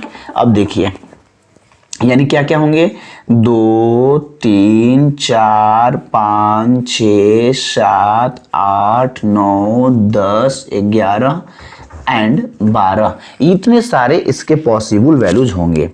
अब रहा बात कि उसका प्रोबेबिलिटी डिस्ट्रीब्यूशन कैसे निकालेंगे। अब देखिए जैसे आपको मैंने यहाँ लिखा, एक बात को समझिएगा, बस मैं हिंट्स पे समझा देता हूँ ताकि आपको परेशानी ना हो। एक एक, इसके बाद यहाँ पर क्या आएगा, 2 1 है ना, 2 1 2 2 2 2, यहाँ पे लास्ट में क्या होगा, 2 6, ठीक, यहाँ पे 3 1, यहाँ पे 3 6, 4 1, 5 1 और 6 1 होगा ना ऐसे, और यहाँ पे लास्ट में 5 6 4 6। थोड़ा जोड़ के देखो क्या होता है, इसमें सिस्टम है, ठीक है। इसको जोड़ोगे ना तो 2 आएगा, इसको जोड़ो देखो तिरछा, तो 2 1 3 2 1 3, इसको भी जोड़ो 3 आएगा, इसको भी जोड़ो 3 आएगा, यानी 3 जोड़ आएगा। इसके अनुकूल कितने परिणाम है, 2। 4 वाले कितने होंगे, 3। 5 वाले ऐसे ही 4। 6 वाले 5, जितना जोड़ आ रहा उससे कम। 7 वाले 6। 8 वाले अब यहां से कम होने लगेगा, यहां 5 आएंगे, 5 नंबर्स होंगे। मतलब ये कितने हुए, 1, ये 2, ये 3, ये 4, ये 5, ये 6, उसका फिर यहां घट जाएगा 5, इस लाइन में 4 3 2 1, ठीक है। मतलब ये है मेरा कहने का मतलब कि जोड़ इतना आना चाहिए, उसके अनुकूल हम लोग बनाएंगे ना, तो उसके अनुकूल कैसे लिखेंगे, उसकी प्रायिकता कैसे निकालेंगे, उसके लिए जरूरी है कि उसका नंबर्स चाहिए हमें। तो हम ये लिखेंगे नहीं पूरा चार्ट, बल्कि बस गेस कर रहे हैं, हम आपको बता रहे हैं कि स्टार्टिंग 2 से है, 2 जोड़ आएगा, इसके अनुकूल कितने परिणाम है, 1 और 1, यही सिर्फ एक ऐसा है जिसको जोड़ने पर 2 आएगा। 3 आएगा, इसके अनुकूल कितने हैं, 2 हैं, देखो 1 और 2 3 होगा, 2 और 1 भी 3 होगा। यानी कि जितना जोड़ आ रहा है उससे कम हो रहा है, कहां तक, तो 7 तक। 6 और 1 7 होगा, इसके अनुकूल 6 परिणाम है। लेकिन जैसे ही 7 से हम आगे बढ़ेंगे ना, फिर ये कम होने लगेगा, 5 4 3 2 1। अब 12 जोड़ा है तो कितने होंगे, 1 होंगे, जिसके अनुकूल हम कैसे लिखते हैं जरा समझिएगा, ठीक है। क्योंकि नहीं लगाइएगा तो फिर उतना जगह भी लगेगा, स्पेस भी लगे, मेहनत भी लगे, तो थोड़ा सा अगर हम लोग बुद्धि लगा देंगे ना तो वो कार्य आसानी से हो जाएगा, ठीक। चलिए उसके बाद कैलकुलेशन तो समझ ही रहे हैं, वो अभी इस बार पूरा समझ में आ जाएगा कि कैसे निकाल रहे हैं हम लोग। तो यहाँ डायरेक्ट लिख देते हैं हम, ठीक है, कि देयरफॉर करके, ठीक है, देयरफॉर द प्रोबेबिलिटी डिस्ट्रीब्यूशन, सीधे डायरेक्ट बनाते हैं, probability distribution of the given random variable, ठीक है, random variable is given by, ठीक है। ये देखिए, तो हम लोग यहां बनाते हैं प्रोबेबिलिटी डिस्ट्रीब्यूशन, ठीक, x प्रोबेबिलिटी ऑफ x, ठीक है। कितने आएंगे, 2 से स्टार्ट है, 2 3 4 5 6 7 8 9 10 11 12, ठीक। x के संभावित मान जो थे सबको पुट कर दिया। अब आपको बताना है 2 जोड़ने पर आए इसके अनुकूल कितने परिणाम हैं। तो 2 जोड़ने पर मैंने कितने कहा, 1 आ रहा था, तो 1 और टोटल कितने हैं, 36। 3 वाला जितना है उससे कम, यानी 2 बटा में 36। 4 वाला 3 बटा में 36, ये 4 बटा में 36, ये 5 बटा में 36, ये 6 बटा में 36। अब आपको पता है कि 6 से अधिक नहीं होगा, इसके बाद कम होने लगेगा।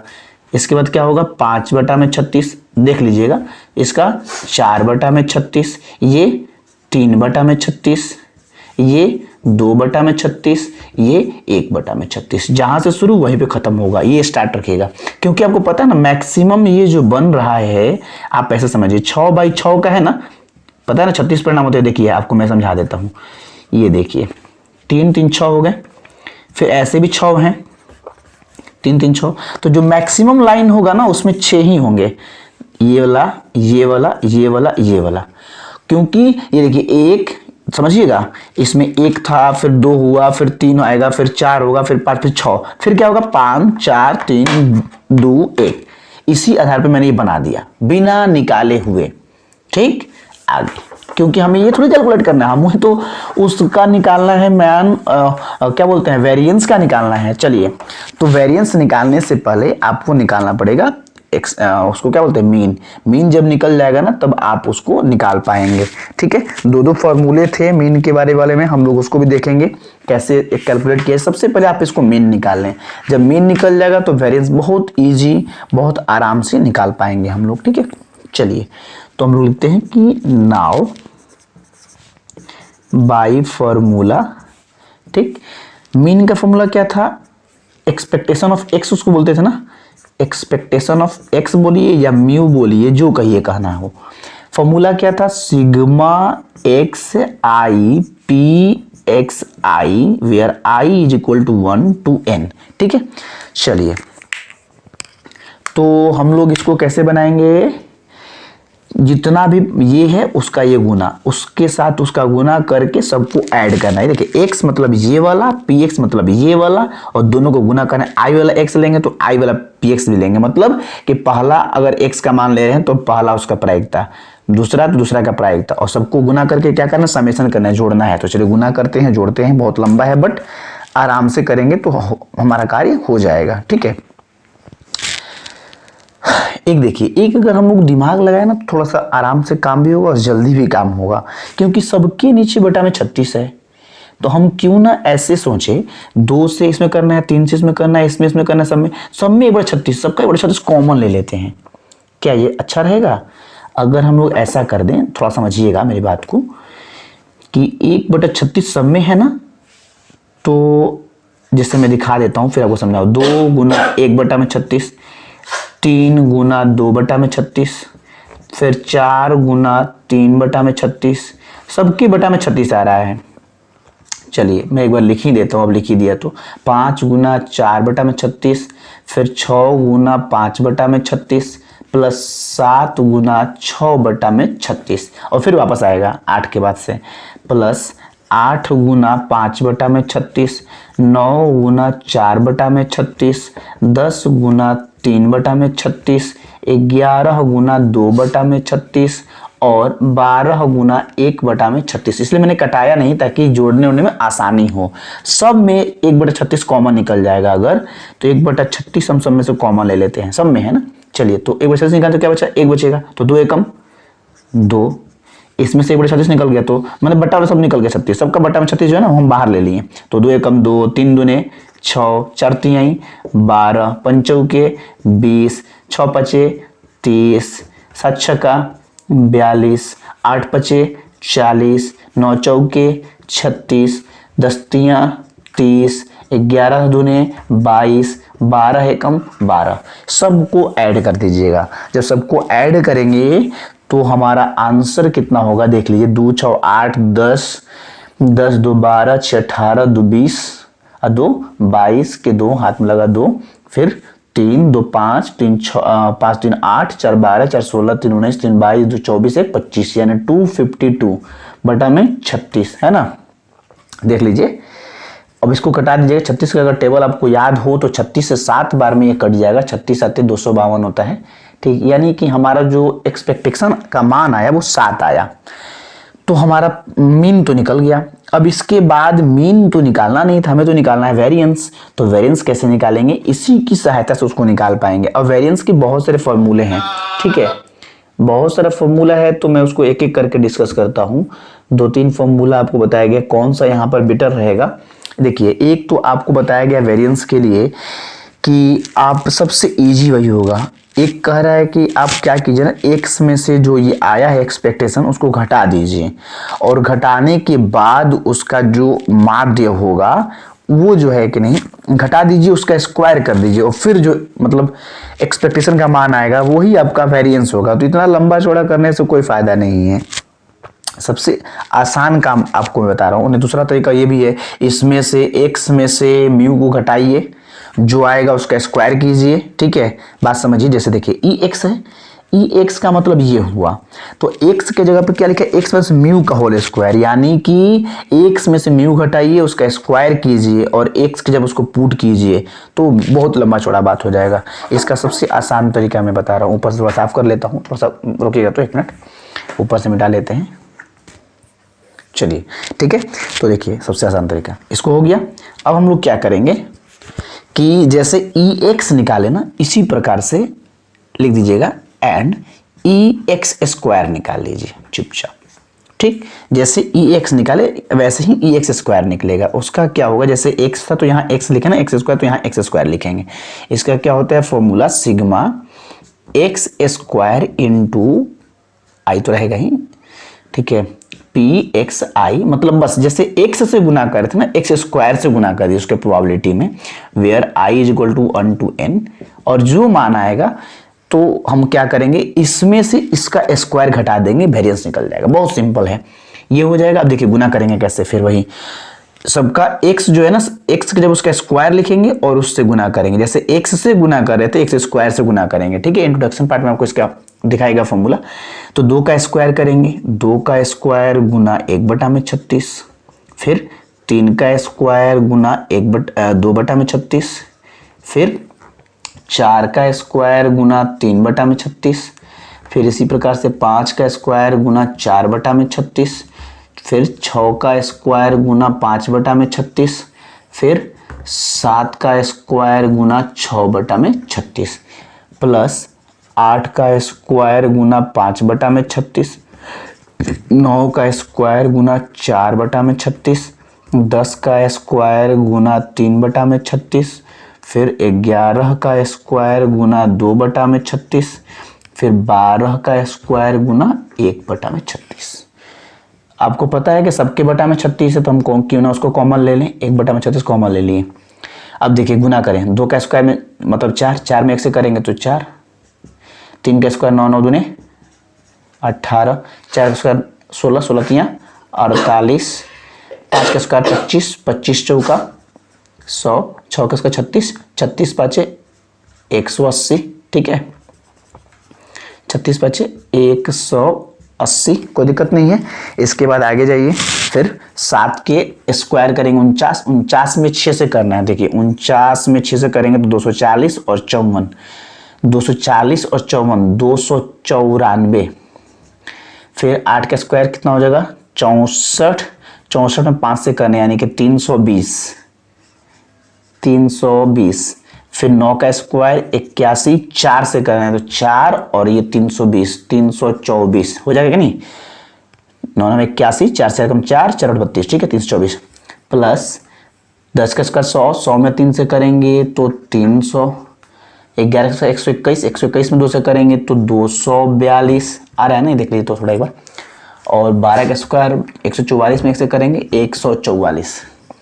ये देखिए इतना सबको ऐड करना है और बटा में 36 सबको ऐड करेंगे तो हमारा हो जाएगा 4 8 12 8 20, 4 24, 4 28, 2 30, 4 34 के 4 हाथ में लगा कितना 3, 3 1 4 4 8 8 8 16 16 9 25 25 2 27 2 29 4 33 4 37 के 7 हाथ में लगा 3, फिर 4 5 2 7 3 10 3 13 3 16 2 18 1 19, 1974 1974। ठीक है, और बटा में कितना है 36।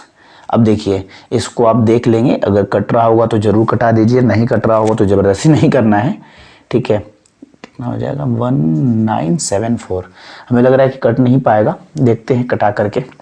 4 से कटेगा क्या, ये 74 है, 4 से तो कटेगा नहीं, तो 2 से ही काटना पड़े, पूरा पूरी कट नहीं पा रहा है इसका मतलब। तो क्यों ना हम इसे छोड़ दें, चाहे तो आगे हम लोग कैलकुलेशन करेंगे वहाँ पे देख लेंगे, है ना। नहीं तो छोटा करेंगे, छोटा भी कर लीजिए। चलिए 2 से करेंगे तो 18, 2 से इसको करेंगे तो 2 9 18, 2 8 16, 2 7 14, यही होगा ना 987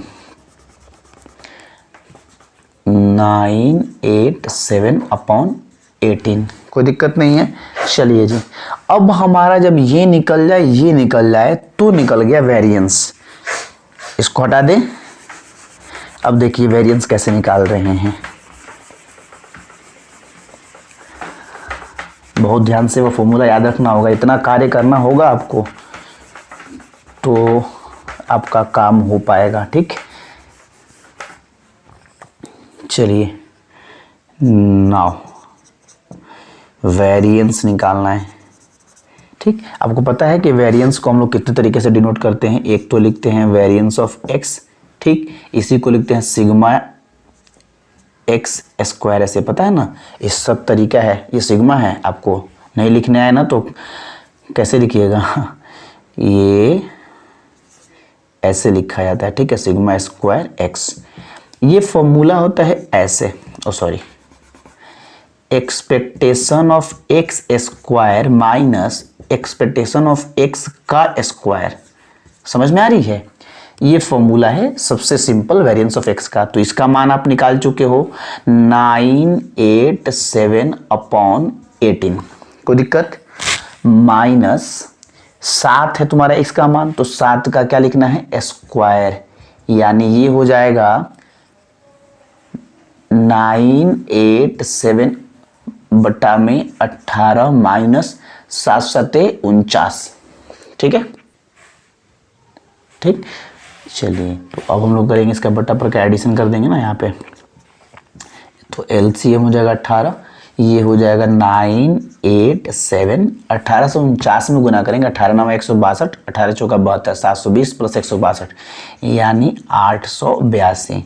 चलिए इसको घटाएंगे, 7 में से 2 गया 5, 8 में से 8 गया 0, 9 में से 8 गया 1 बटा में 18, 3 से कट जाएगा ना, 3 से 6 बार में, 3 से कट जाएगा, 3 3 9, 3 5 15 यानी 35/6। ये निकला आपका वेरिएंस, एक आंसर हुआ। इसी में दूसरा चीज क्या कह रहा था, दूसरा कह रहा है कि स्टैंडर्ड डेविएशन भी निकालना है ना। इसमें लिखा है कि and standard deviation of x. चलिए स्टैंडर्ड डेविएशन ऑफ एक्स कैसे निकलेगा उसको भी देख लेते हैं, 2 मिनट।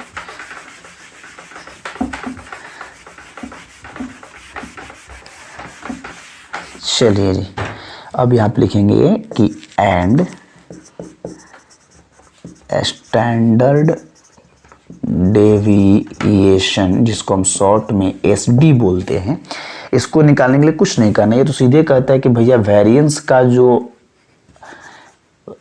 स्क्वायर रूट होगा वही स्टैंडर्ड डेविएशन होगा। तो वेरिएंस कितना आया है, 35/6। इसका मान निकाल लीजिए, जितना भी होगा। हमें तो नहीं लग रहा है कि पूरा कटेगा, तो फिर कटेगा नहीं तो कैसे होगा, 35 पॉइंट, इसको देखो भाग लगा देना, फिर उसका जो भी मान है देख लो। एनसीईआरटी के मुताबिक हमें लग रहा है कि कुछ कैलकुलेटिव्स किया होगा, नहीं तो हम लोग उसको निकालेंगे। दूसरा तरीका भी है ना। 13 पॉइंट कितना है, 4 का 13 नंबर कैलकुलेट कर दिया है, ठीक है, और इसको भी कैलकुलेट कर दिया है। तो इस चीज़ को कैलकुलेट कर लेते हैं पहले। इसका मान कितना, 6×5 = 30, तो 6×5 = 5 बचा 50 हो जाएगा ना, 50 तो 6×8 = 48, 2 20 36 18, 2 20 36 18, बार बार वो रिपीट करेगा, 5833 ये आंसर दे रहा है एनसीईआरटी में। और यहाँ पे 5833 जो दिया है ना उसका निकाल लेगा 5.833। आप निकाल लोगे इसका क्या, वर्गमूल। अब जिसको वर्गमूल निकालने नहीं है तो वो कैसे निकालेगा, तो मैं थोड़ा सा हिंट्स कर देता हूँ, आप इस तरीके से निकाल लेना। 5833 है ना, एक और 3 कर लो और 2 का गैप बना देना। और जैसे 9th क्लास में वर्गमूल निकालते थे, 2 रखोगे तो 2 से ही गुना करना पड़ेगा, ऐसे निकालते थे ना। तो ये हो जाएगा 4, ये हो जाएगा 4, ये 1, फिर यहाँ पॉइंट लगा दोगे, ये 8 3 उतरेगा। फिर यहाँ पे सोचोगे कि क्या रखें कि इसके बराबर या इससे छोटा है, तो अगर हम 4 रखेंगे तो 4 चौका 16 हो जाएगा। तो 4 ही रख के देखते हैं, अगर 4 रखते हैं तो 4 से गुना भी करेंगे, 4 चौका 16, 1 4 चौका 16 1 17, ठीक है। तो ये हो जाएगा 48, ये घटा दोगे 13 में से 6 हो गया 7, यहाँ पे हो जाएगा कितना 7, ये तो कट ही जाएगा। तो फिर उतरेगा ऊपर से 333, फिर यहाँ सोचोगे क्या रखेंगे, 2 रखोगे तो 8 ही हो जाएगा, 1 रखना पड़ेगा, 2.41 लगभग आ रहा होगा, ठीक है। तो 2.41, ठीक है, ये तुम्हारा हो जाएगा स्टैंडर्ड डेविएशन। कैलकुलेट करने आ रहा है, नहीं आएगा तो फिर निकाल लीजिएगा आप लोग इस तरीके से। और आगे जाएंगे तो और निकल सकता है, बट इतना काफ़ी है, ठीक है, कोई दिक्कत नहीं है, ठीक, निकाल लेंगे, कोई परेशानी नहीं। तो अब इसके आगे जो क्वेश्चंस दिए गए ना 14 नंबर 15 नंबर, उन सब में हम लोग क्या करेंगे, आपको टेबल बना के दे देंगे, आप कैलकुलेशन आराम से कर लीजिएगा, आपको जो जो निकालना होगा उससे पता चल जाएगा। कैसे कैसे निकालना है आपको एक बार फिर से मैं बता देता हूँ। एक तो निकालना है EX, कैसे निकाले हम लोग, जो X है वो और उसका जो प्रोबेबिलिटी दिया है वो, सबको बारी बारी से गुना करेंगे, फिर सबको सम कर देंगे। फिर उसके बाद EX² कैसे निकालना है, कि एक्स जो दिया उसका स्क्वायर करेंगे और उसकी प्रोबेबिलिटी उसमें गुना कर देंगे, उसका समेशन कर देंगे। फिर क्या करेंगे, वेरिएंस कैसे निकालेंगे, वेरिएंस निकालना है तो ये जो आया है ई एक्स स्क्वायर, इसमें से ना ई एक्स का स्क्वायर जो है ना वो घटा देंगे। फिर उसके बाद स्टैंडर्ड डिविएशन कैसे निकालेंगे, जो वेरिएंस का मान आएगा ना उसका स्क्वायर रूट कर देंगे। सब एक दूसरे से रिलेटेड है, तो पहले ये निकाले, फिर ये निकाले, फिर ये निकाले, फिर ये निकाले। तो अब जो निकालना होगा हम टेबल बना के दे देंगे, वहां तक मेरा काम, उसके बाद आपका काम। ठीक, चलिए नेक्स्ट क्वेश्चन देखते हैं। चलिए 13.4 देखते हैं। क्वेश्चन नंबर 14 में बात करता हूँ। क्वेश्चन नंबर 14 में आपको दिया है कि a class has 15 students whose age are 14, 17, 15, इस प्रकार से कुछ डाटा दिया है। लिखता है कि one student is selected in such a manner, एक स्टूडेंट जो है उसमें से इस प्रकार से चुना जाता है, that each has the same chance of being chosen, कि उसमें से प्रत्येक के चुने जाने की संभावना समान है। And the age X of the selected student is recorded, और उस जो बच्चा को चुना जाता है उसके एज को रिकॉर्ड कर लिया जाता है। तो कहता है कि what is the probability distribution of the random variable x, तो रैंडम वेरिएबल एक्स जो है उसका प्रोबेबिलिटी डिस्ट्रीब्यूशन क्या होगा, मतलब प्रोबेबिलिटी डिस्ट्रीब्यूशन बनाना है। फिर कहता है फाइंड मीन, उसका मीन क्या फाइंड करना है, फिर वेरिएंस फाइंड करना है, फिर स्टैंडर्ड डिविएशन फाइंड करना, सब कुछ बनाना है। तो मैंने जैसे आपको बताया हर एक चीज़, तो सबसे पहले मैं आपको एक प्रोबेबिलिटी डिस्ट्रीब्यूशन बना के दे देता हूँ, फिर आप इसके बाद सब कुछ कर लेंगे, बहुत ईजी है। तो यहाँ लिखते हैं सबसे पहले टोटल स्टूडेंट्स कितने हैं, ठीक है 15 हैं। तो मैं यहाँ लिख देता हूँ कि हियर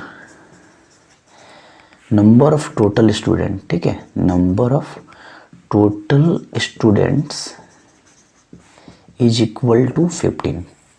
कुल विद्यार्थी कितने हैं, 15 हैं, और उन सबके एज दिए हुए हैं। तो हम यहाँ लिख दे, वो भी मतलब एक क्या बोलते हैं, बिना सजाए हुए दिए है ना, असेंडिंग है ना डिसेंडिंग है, तो हम उसको एक सजा देते हैं, पता चल जाएगा कि 14 वर्ष वाले कितने बच्चे हैं, 15 वर्ष वाले कितने बच्चे हैं। तो थोड़ा हम उसे असेंडिंग ऑर्डर में लिख देते हैं, ठीक है। तो लिख देते हैं द, ठीक है, age of the students, age of the students, ठीक है, इन असेंडिंग ऑर्डर में कर देते हैं, बढ़ते क्रम में, आरोही क्रम में, इन असेंडिंग ऑर्डर, ठीक है, आर। तो जो बच्चे दिए गए हैं उनका असेंडिंग ऑर्डर क्या है, अच्छा उसको हम लोग कैसे लिखेंगे, ध्यान से देखेंगे, इन असेंडिंग ऑर्डर आर। तो चलिए इसमें देखेंगे 14 वर्ष वाले 2 बच्चे हैं, तो लिख देंगे कौन कौन है, 14, 14, ठीक, इस प्रकार से एक जगह लिख देंगे तो पता चल जाएगा। फिर 15 वर्ष वाले 1 हैं, 16 वाले 2 हैं, फिर 17 वाले 3 हैं, ठीक है। फिर आपको खोजना नहीं पड़ेगा, इससे एक आसानी हो जाएगी, प्रोबेबिलिटी डिस्ट्रीब्यूशन बनाने में भी आराम होगा। 17 वाले कितने थे, 3 हैं, ठीक। फिर 18 वाले 1, 19 वाले 2, फिर 20 वाले 3 और 21 वाले 1, ठीक है। इस प्रकार से आपको डेटा दिया गया है। अब आपको जो है कि नहीं इसका प्रोबेबिलिटी डिस्ट्रीब्यूशन बनाना है, तो बहुत ईजी है, डायरेक्ट लिख देते हैं। यहाँ पर देखिए पॉसिबल वैल्यूज आपको तो पता ही चल रहा है ना, पॉसिबल एक्स जो है वो नंबर ऑफ स्टूडेंट दिखा रहा है जो आप चुन रहे हैं उसको। तो 14 वाले हैं, 15 वाले हैं, 16 वाले हैं, 17 वाले हैं, 18 वाले हैं, 19, 20, 21 तक हैं, ठीक है। तो यही आपका नंबर ऑफ वेरिएबल्स है ना। ये जो यहाँ पर लिख देते हैं कि लेट दिखा भी रहा है और मैं लेट करके भेज देता हूँ। एक्स क्या बता रहा है, the age of the students who is selected, जो स्टूडेंट सिलेक्ट किया जाता है उसकी उम्र को बताता है, ठीक है। The age of selected student, ठीक है, जो स्टूडेंट सिलेक्ट किया है उसकी एज को बताता है, ऐसे, ठीक है।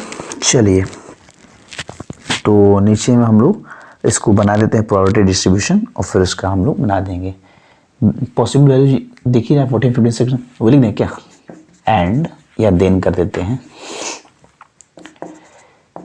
देन द पॉसिबल वैल्यूज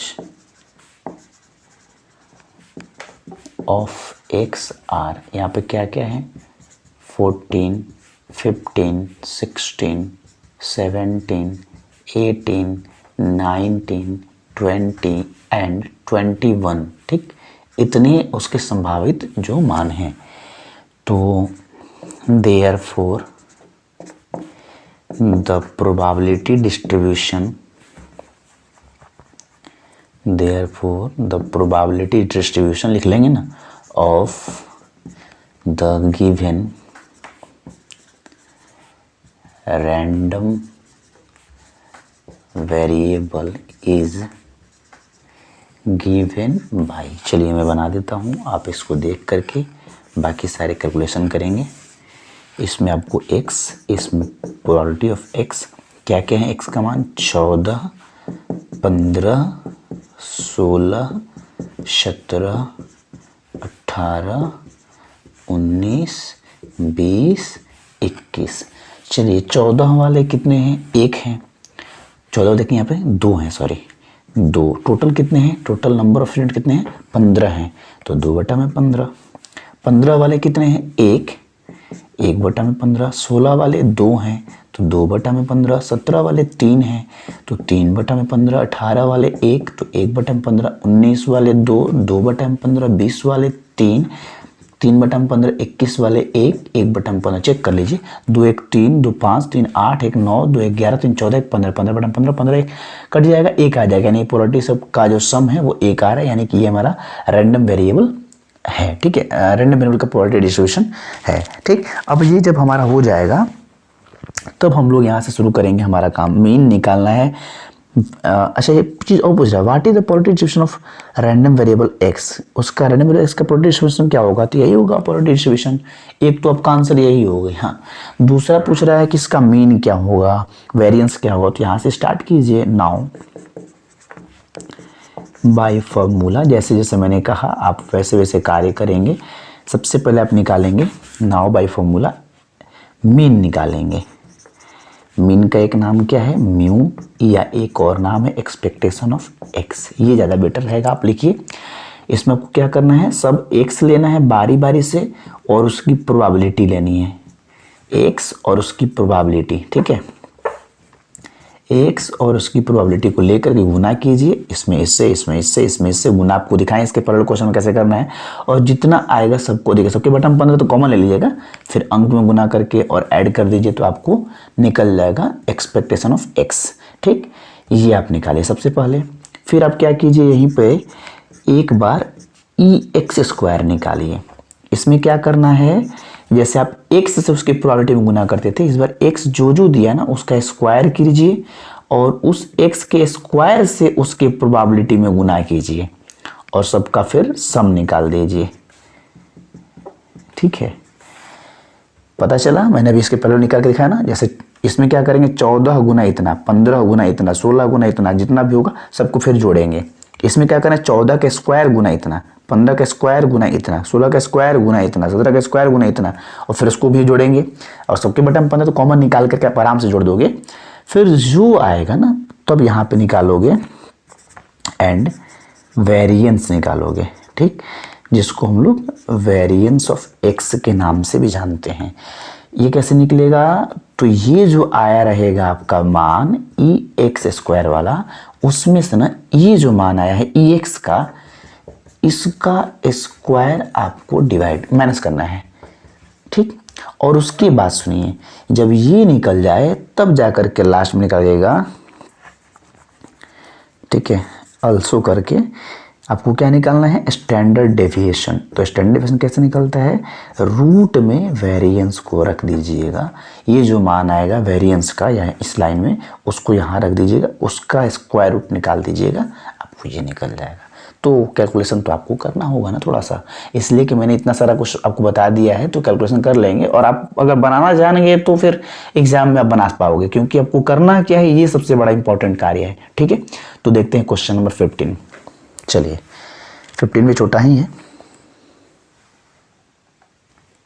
चलिए जी, क्वेश्चन नंबर ये 15 अंतिम है, इसके बाद 2 ऑब्जेक्टिव हैं। इसमें कहता है कि इन अ मीटिंग, किसी सभा में, किसी मीटिंग में 70% ऑफ द मेंबर्स फेवर, मतलब 70% उसके जो सदस्य हैं वो फेवर करते हैं, और एंड 30% अपोज, और 30% उसके विरोध करते हैं। ठीक, मतलब 70% पक्ष में है और 30% विपक्ष में है। अ सर्टेन प्रपोजल, किसी मतलब विशेष प्रस्ताव पे बात हो रही है जिसमें 70% उसको वोट दे रहे हैं और 30% उसका विरोध कर रहे हैं। A member is selected at random, उसमें से एक सदस्य को यादृच्छिक चुना जाता है। एंड वी टेक, और हम लोग लेते हैं x equal to 0, x equal to 0 लेते हैं कब, मतलब एक सदस्य चुना गया और वो अगर या तो विरोध कर रहा होगा या सपोर्ट कर रहा होगा। अगर वो कहता है कि विरोध कर रहा है तो x इक्वल टू 0, और यदि वो सपोर्ट कर रहा है तो x इक्वल टू 1, यानी x के यहाँ 2 संभावित माने 0 और 1, और दोनों के प्रोबेबिलिटी भी आपको दे दी जा चुके हैं। तो सिर्फ आपको निकालना है फाइंड ई एक्स, मतलब एक्सपेक्टेशन ऑफ x, और एक निकालना है वेरिएंस ऑफ x। तो सिंपल बात है, लिख देते हैं सीधे कि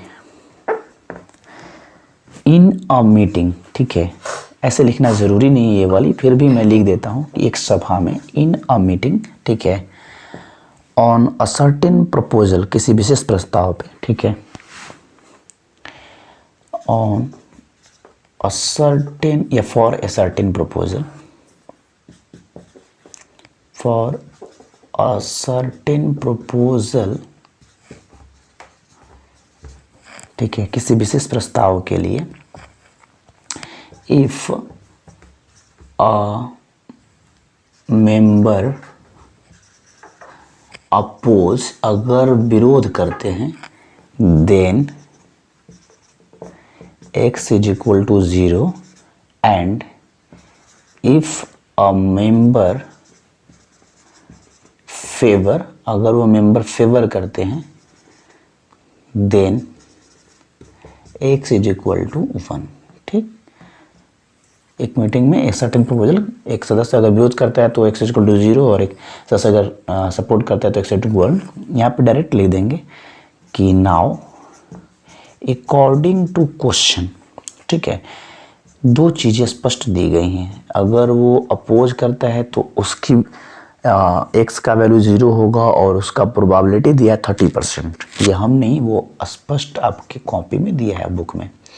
तो 30/100, चाहे तो आप काट भी सकते हैं 3/10, एंड अगर वो उसका सपोर्ट करता है तो 1 मिलेगा, और उस कंडीशन में उसकी प्रोबेबिलिटी 70% है, यानी 70/100। तो ये 0 कट जाए तो ये हो जाएगा 7/10। अब इसका प्रोबेबिलिटी डिस्ट्रीब्यूशन आप आराम से बना सकते हो। ठीक है, रैंडम वेरिएबल क्या है यहाँ पे वो भी लिखना चाहिए क्या, लिख दोगे तो कोई दिक्कत नहीं है। ठीक है,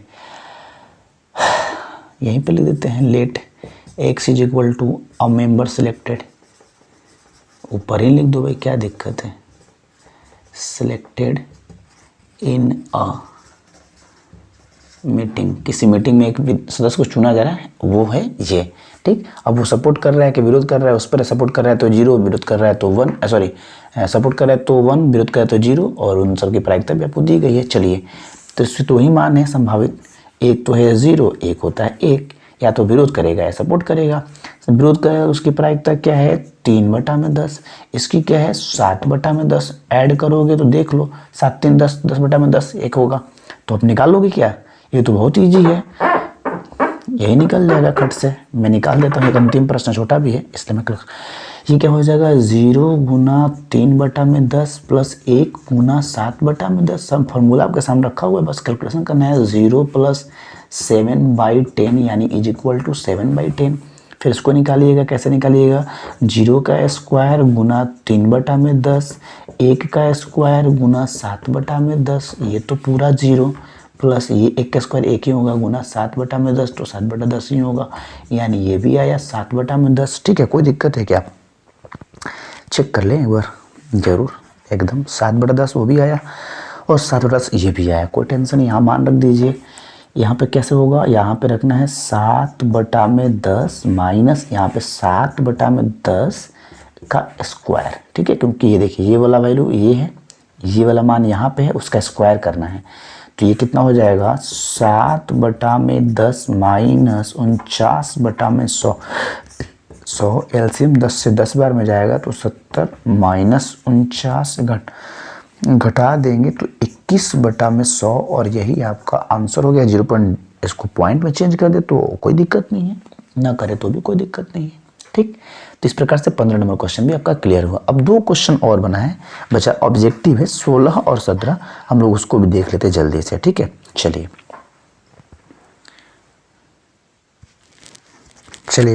16 नंबर में ना ऑब्जेक्टिव है, ठीक है।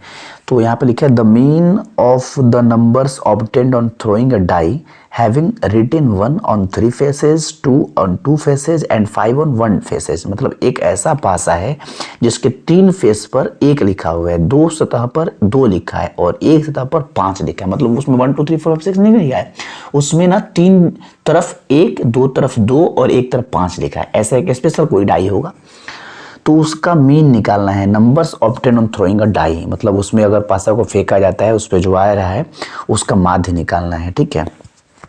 तो यहाँ लिख देंगे कि हियर, ठीक है, लेट एक्स मान लेते हैं। एक्स क्या है, एक रैंडम वेरिएबल है जो नंबर को शो करेगा, जो पासा को फेंका जा रहा है उस पर, ठीक है। तो यहाँ पे हम लिख देंगे let x be a random variable, ठीक है। मैं पूरा बना देता हूं, बी द रैंडम वेरिएबल, ठीक है। रिप्रेजेंट रैंडम वेरिएबल है विच डिनोट्स द, वो क्या डिनोट करेगा, क्या दिखाएगा, a number on, which denotes the numbers when given die, ठीक है, जब दिए गए पासे को हम लोग उछाल रहे हैं। When a given die is thrown, ठीक है, जब एक पासे को उछाला जाता है तो उसमें आने वाले नंबर्स को एक्स डिनोट कर रहा है। That is x is equal to, ठीक है, क्या लिखेंगे, बस एक्स नंबर्स को शो कर रहा है, ठीक है। ऑब्टेन्ड नंबर ले देते हैं। एक्स क्या दिखा रहा है, ऑब्टेन्ड नंबर्स को दिखा रहा है, ये लिखे ना कि छोड़ दें, बस एक्स द, ऐसे लिख देते हैं, the number obtained on a die, ठीक, इसी बात को लिखा गया है। अब यहाँ पे एक्स के पॉसिबल मान क्या क्या होंगे, ठीक है, तो हम डायरेक्ट प्रोबेबिलिटी डिस्ट्रीब्यूशन में ही बात कर लेते हैं। तो लिख देते हैं द प्रोबेबिलिटी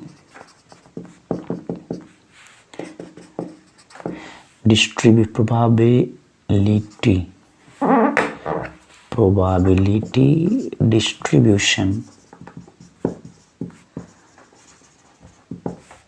ठीक है, of the given random variable, of the given random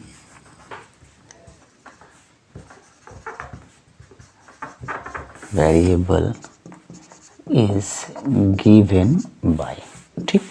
अब देखिए आपको यहाँ पे पता होना चाहिए टोटल नंबर कितने हैं वहाँ पे पासे पर 6 हैं, ठीक है। यहाँ पे लिख देंगे कि कहाँ पे लिख दूँ मैं, गिवन थ्रू ऐसे ही दें क्या, चलिए ना, कोई बात नहीं, उतना तो आपको समझ ही जाएंगे। मैं यहाँ बनाता हूँ तो समझ जाएंगे ना, एक्स और पी एक्स, ठीक है, नंबर्स ऑब्टेन्ड ऑन डाई, और मैं लिख दूँ क्या उस चीज़ को, नहीं लिखूँगा तो फिर आप समझोगे कैसे उस पर क्या क्या है, ठीक है, कि समझ जाओगे। एक्स नंबर्स ऑब्टेन्ड डाई पर कौन कौन सा नंबर दिया है, डाई पर या तो 1 है या 2 है या 5 है, इतना समझ नहीं जाओगे। 1 कितने फेस पे लिखा है, 3 फेस पे लिखा है, और टोटल कितने हैं 6। 2 कितने फेस पे लिखा है, 2 पर लिखा है, टोटल कितने हैं 6। 5 कितने पर लिखा है, 1 फेस पर, टोटल कितने हैं 6। बना दोगे ना भाई, इतना तो समझ ही जाओगे। चलिए अब इसका मीन निकालना है तो लिख दो मीन। नाउ बाय फॉर्मूला, ठीक है, नाउ बाय फॉर्मूला निकालना है आपको मीन यानी एक्सपेक्टेशन ऑफ एक्स, यानी कि आपको क्या करना होगा, एक्स लेना होगा, उसकी प्रोबेबिलिटी लेनी होगी और उसको गुना करके जोड़ देना होगा। Where I is equal to 1 to n। चलिए क्या है 1 इंटू 3/6, 2 इंटू 2/6, 5 इंटू, ऑब्जेक्टिव है ना तो थोड़ा सा आराम से जल्दी से बना देना है। 5 इंटू 1/6, 1/6 सब में है, कॉमन ले लेंगे। 1 इंटू 3 3, 2 2 जा 4, 5 1 जा 5, 3 4 5, तो क्या हो जाएगा 5 4 9 3 12, 1/6 इंटू 12 यानी कि 2 होगा। अब देख लीजिए ऑप्शन नंबर कौन सा सही है, ऑप्शन नंबर बी बिल्कुल सही है, हेंस ठीक है, option B is correct, option B is correct. ठीक, कोई दिक्कत नहीं है। चलिए एक अंतिम प्रश्न है, ऑब्जेक्टिव का ही है, 17 नंबर, उसे भी देख लेते हैं। चलिए जी, अंतिम प्रश्न है 17 नंबर। इसमें देखिए क्या लिखा है, बहुत अच्छा प्रश्न है, इसको टिक कर लीजिए, ऑब्जेक्टिव है बट बढ़िया है। लिखते suppose that 2 cards are drawn at random, 2 card निकाले जा रहे हैं यादृच्छिक from a deck of cards, मतलब एक ताश की गड्डी में से ना 2 कार्ड निकाले जा रहे हैं यादृच्छिक। कहता let X with the number of इकाज ऑब्टेन्ड, तो उसमें से ऐसा कहता है कि x जो है ना वो इक्का के निकलने की घटना को दिखा रहा है। Then the value of ex, तो ex का मान क्या होगा, ये देखिए निकाल लीजिएगा, शायद हो गया होगा पूरा, उधर से निकाल दीजिएगा। चलिए तो हम लोग यहाँ पे सबसे पहले ना ऐसा सोचेंगे कि टोटल कार्ड कितने होते हैं हमारे पास। ठीक है, यहाँ लिखेंगे कि नंबर ऑफ टोटल कार्ड्स, थोड़ा सा एक बार समझ लीजिए थे, number of total cards in deck of pack है ना, ताश की एक गड्डी में से, इन पैक ऑफ कार्ड्स, या क्या लिखें, इन ये डेक हो गया ना, उसको मिटा दीजिएगा पूरा, अगर हो गया होगा पूरा तो हाँ, तो उसको मिटा दीजिए।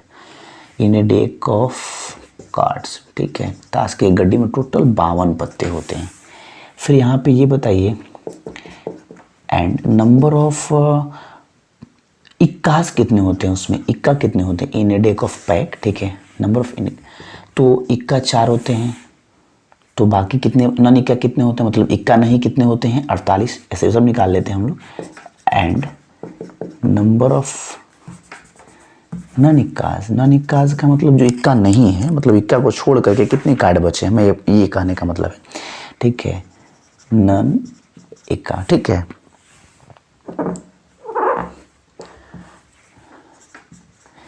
कार्ड इन कार्ड्स, ठीक है,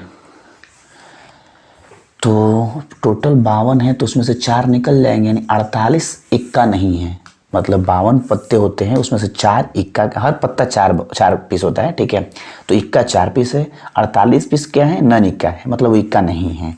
अब आगे बात करते हैं, यहाँ पे दिया है, ठीक है, क्या दिया है, नाउ अब x जो है ना वो उसमें से 2 कार्ड निकाले जा रहे हैं, और 2 कार्ड निकाले जा रहे हैं, तो उसमें x जो है वो नंबर ऑफ इक्काज ऑब्टेन्ड, जो इक्का आ रहा है उसको दिखा रहा है, यानी नंबर ऑफ इक्का को वो रिप्रेजेंट कर रहा है x, ठीक है। और कहाँ से, तो 52 पत्तों की एक ताश की गड्डी में से 2 पत्ते निकाले जा रहे हैं, और उसको ये उनमें से जो इक्का आ रहा है वो दिखा रहा है, ठीक। अच्छा, ये नंबर ऑफ इक्का को हमें बता रहा है, नंबर ऑफ इक्काज obtained in a deck of cards, ठीक, ऐसे लिख दी। और क्या, अब यहाँ पॉसिबल वैल्यूज क्या है, हो सकता है कि 2 कार्ड निकाले जा रहे हैं, ठीक है, वेन, ऐसे लिखते हैं, when 2 cards are drawn from a deck of cards, then the possible values of x are, हो सकता है कि एक भी बार इक्का ना निकले, हो सकता है एक बार इक्का निकले, या ऐसा हो सकता है कि दोनों ही इक्का निकल जाए, क्योंकि 2 कार्ड निकाले जा रहे हैं, ठीक है। जब 2 कार्ड निकाले हैं तो संभावनाएं इतनी है। नाउ अब इसका देखिए थोड़ा सा आराम से बनाना पड़ेगा। पहले आप प्रोबेबिलिटी निकाल लीजिए, तब आप निकालिए। देखिए probability of x is equal to 0, x is equal to 0 का मतलब एक भी इक्का नहीं निकला होगा। 2 कार्ड निकाले जा रहे हैं और एक भी इक्का नहीं निकला, यानी एक भी इक्का नहीं निकला मतलब दोनों बार नन इक्का निकला। ऐसे भी आप समझ सकते हैं, एक भी बार इक्का नहीं निकला मतलब दोनों ही बार नन इक्का निकला। ठीक, और ये देखिए इसके 2-3 तरीके हैं बनाने के। तो मैं पहला तरीका आपको समझा रहा हूँ। जैसे अगर आप चाहो तो 2 कार्ड निकाले जा रहे हैं और दोनों ही क्या है, नन इक्का है। पहला भी नन इक्का, ऐसे लिख सकते हैं नन इक्का, पहला भी और दूसरा भी नन इक्का। ठीक, 2 कार्ड निकाले जा रहे हैं, एक भी इक्का नहीं निकला। x बराबर 0 का मतलब क्या, एक भी इक्का नहीं निकला। तो अब देखो नन इक्का, तो नन इक्का कितने हैं 48, तो 48 बटा में 52। अब उसमें से पहला नन इक्का निकल गया, तो अब फिर एक और निकालेंगे पत्ता, वो भी नन इक्का ही है। तो अब नन इक्का ही है, तो अब इक्का कितने बचे होंगे, 48 में से एक तो नन इक्का निकल गया, तो बचा कितना 47, और टोटल कितना हुआ 51। इसको आप नहीं समझो तो नहीं बना पाओगे। 52 पत्तों में से एक पत्ता निकाले, वो इक्का नहीं है, तो इक्का नहीं है, तो इक्का नहीं है के अनुकूल कितने परिणाम है 48 और टोटल 52। वो पत्ता निकाल लिए, फिर एक और निकाल रहे हैं, तो अब उसमें से नन इक्का कितना बचा होगा, 48 में से एक निकल गया तो 47 से बचा होगा ना, और टोटल 52 में से एक पत्ता निकला तो कितना बचा 51। आप ऐसे या फिर कॉम्बिनेशन का भी सहारा ले सकते हो, मैं वैसे भी दिखा दूँ। ठीक, एक तो ये हो गया पहली चीज़।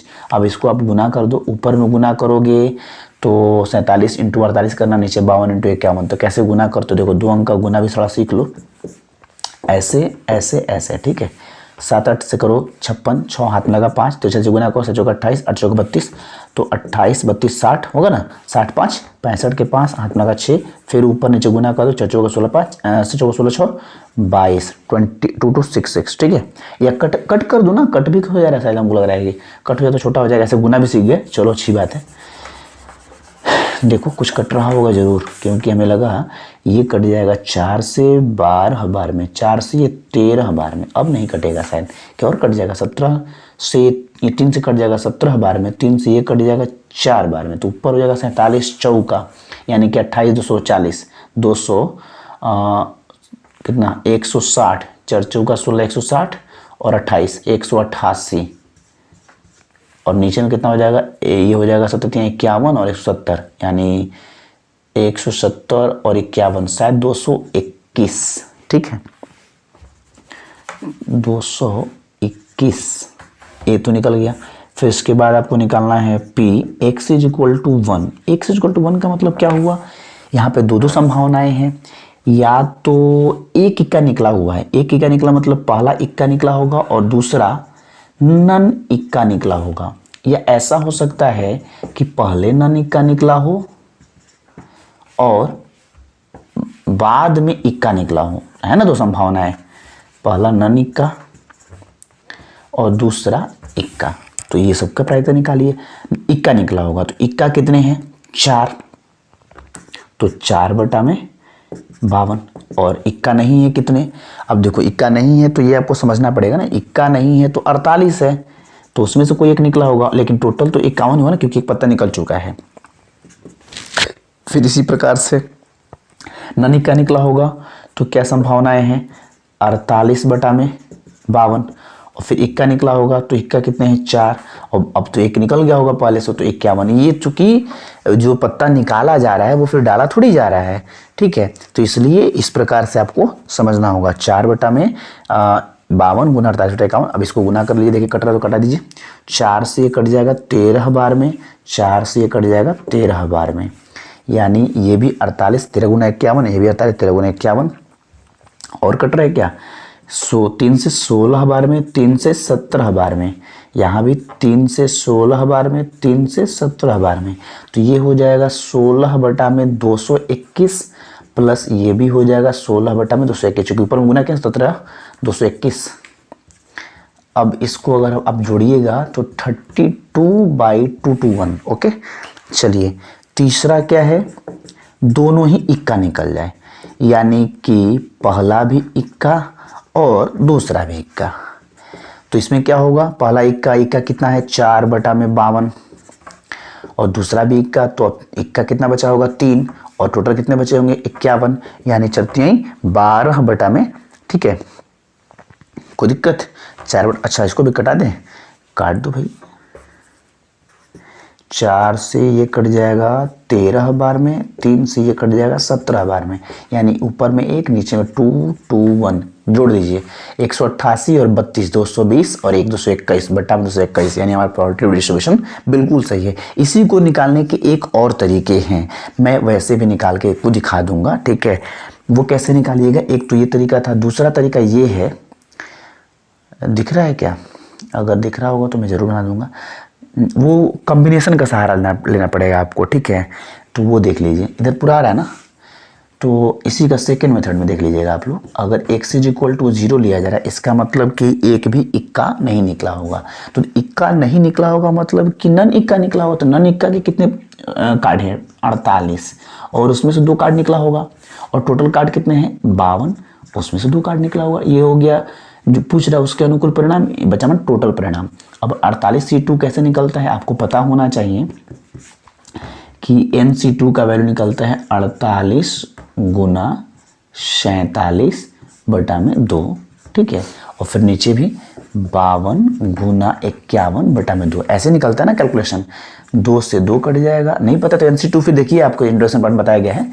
48 × 47 52 × 51 देख लीजिए, 48 × 47 52 × 51 आ रहा है ना, तो इसका कैलकुलेशन कीजिएगा तो वही आएगा 188/221।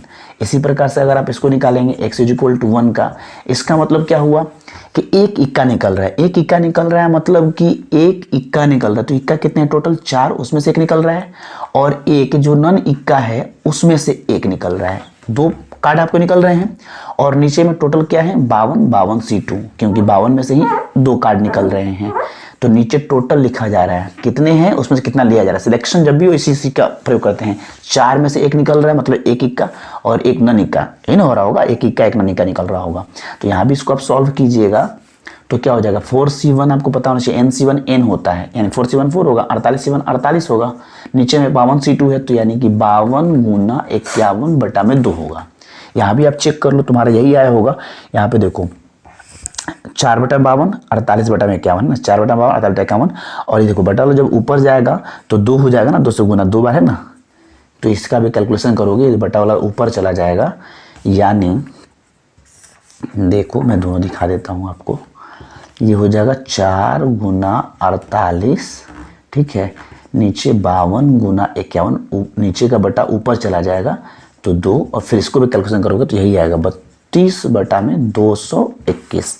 तीसरा तरीका क्या है इसी चीज़ का? एंड x = 2, यानी दोनों ही इक्का निकला है, यानी टोटल इक्का कितने हैं? 4, उसमें से 2 निकल रहा है, और नीचे टोटल 52 C2। तो फिर इसको भी कैलकुलेशन करोगे तो NC2 तो बता ही दिए हैं, यानी 4 × 3/2, और इसका करोगे तो 52 × 51/2, इसका बटा ऊपर चला जाएगा। देखो ये भी 2 से 2 कट जाएगा, तो यही आ गया 4 × 3 × 52 × 51, देख लो इसका भी आएगा 1/221। तो ऐसे निकालो या इस तरीके से निकालो, ये अपना तरीका है, ये थोड़ा सा समझना पड़ेगा। ठीक, अब चलो इससे तो बन गया, बट प्रोबेबिलिटी डिस्ट्रीब्यूशन बनाना तो होगा ना, तो थोड़ा सा मैं चलिए जी। तो अब इसके बाद हम क्या करेंगे, इसका बस देखिए इतना मैं समझा दिया कि दोनों तरीके से देख लीजिए। अंतिम प्रश्न था तो भाई नाउ अब लिख देंगे the probability distribution of the given random variable is given bye, यहाँ पे बना दीजिए probability distribution x, probability of x आपका 2 0 है, एक 1 है, एक 2 है। 0 वाला क्या है? 188/221, ये है 32/221, और ये है 1/221।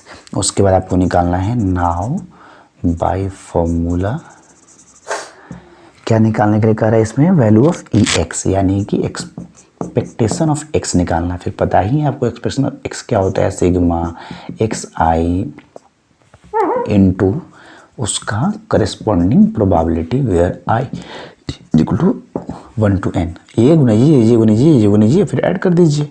तो इसको नीचे वाला हटा दे क्या थोड़ा,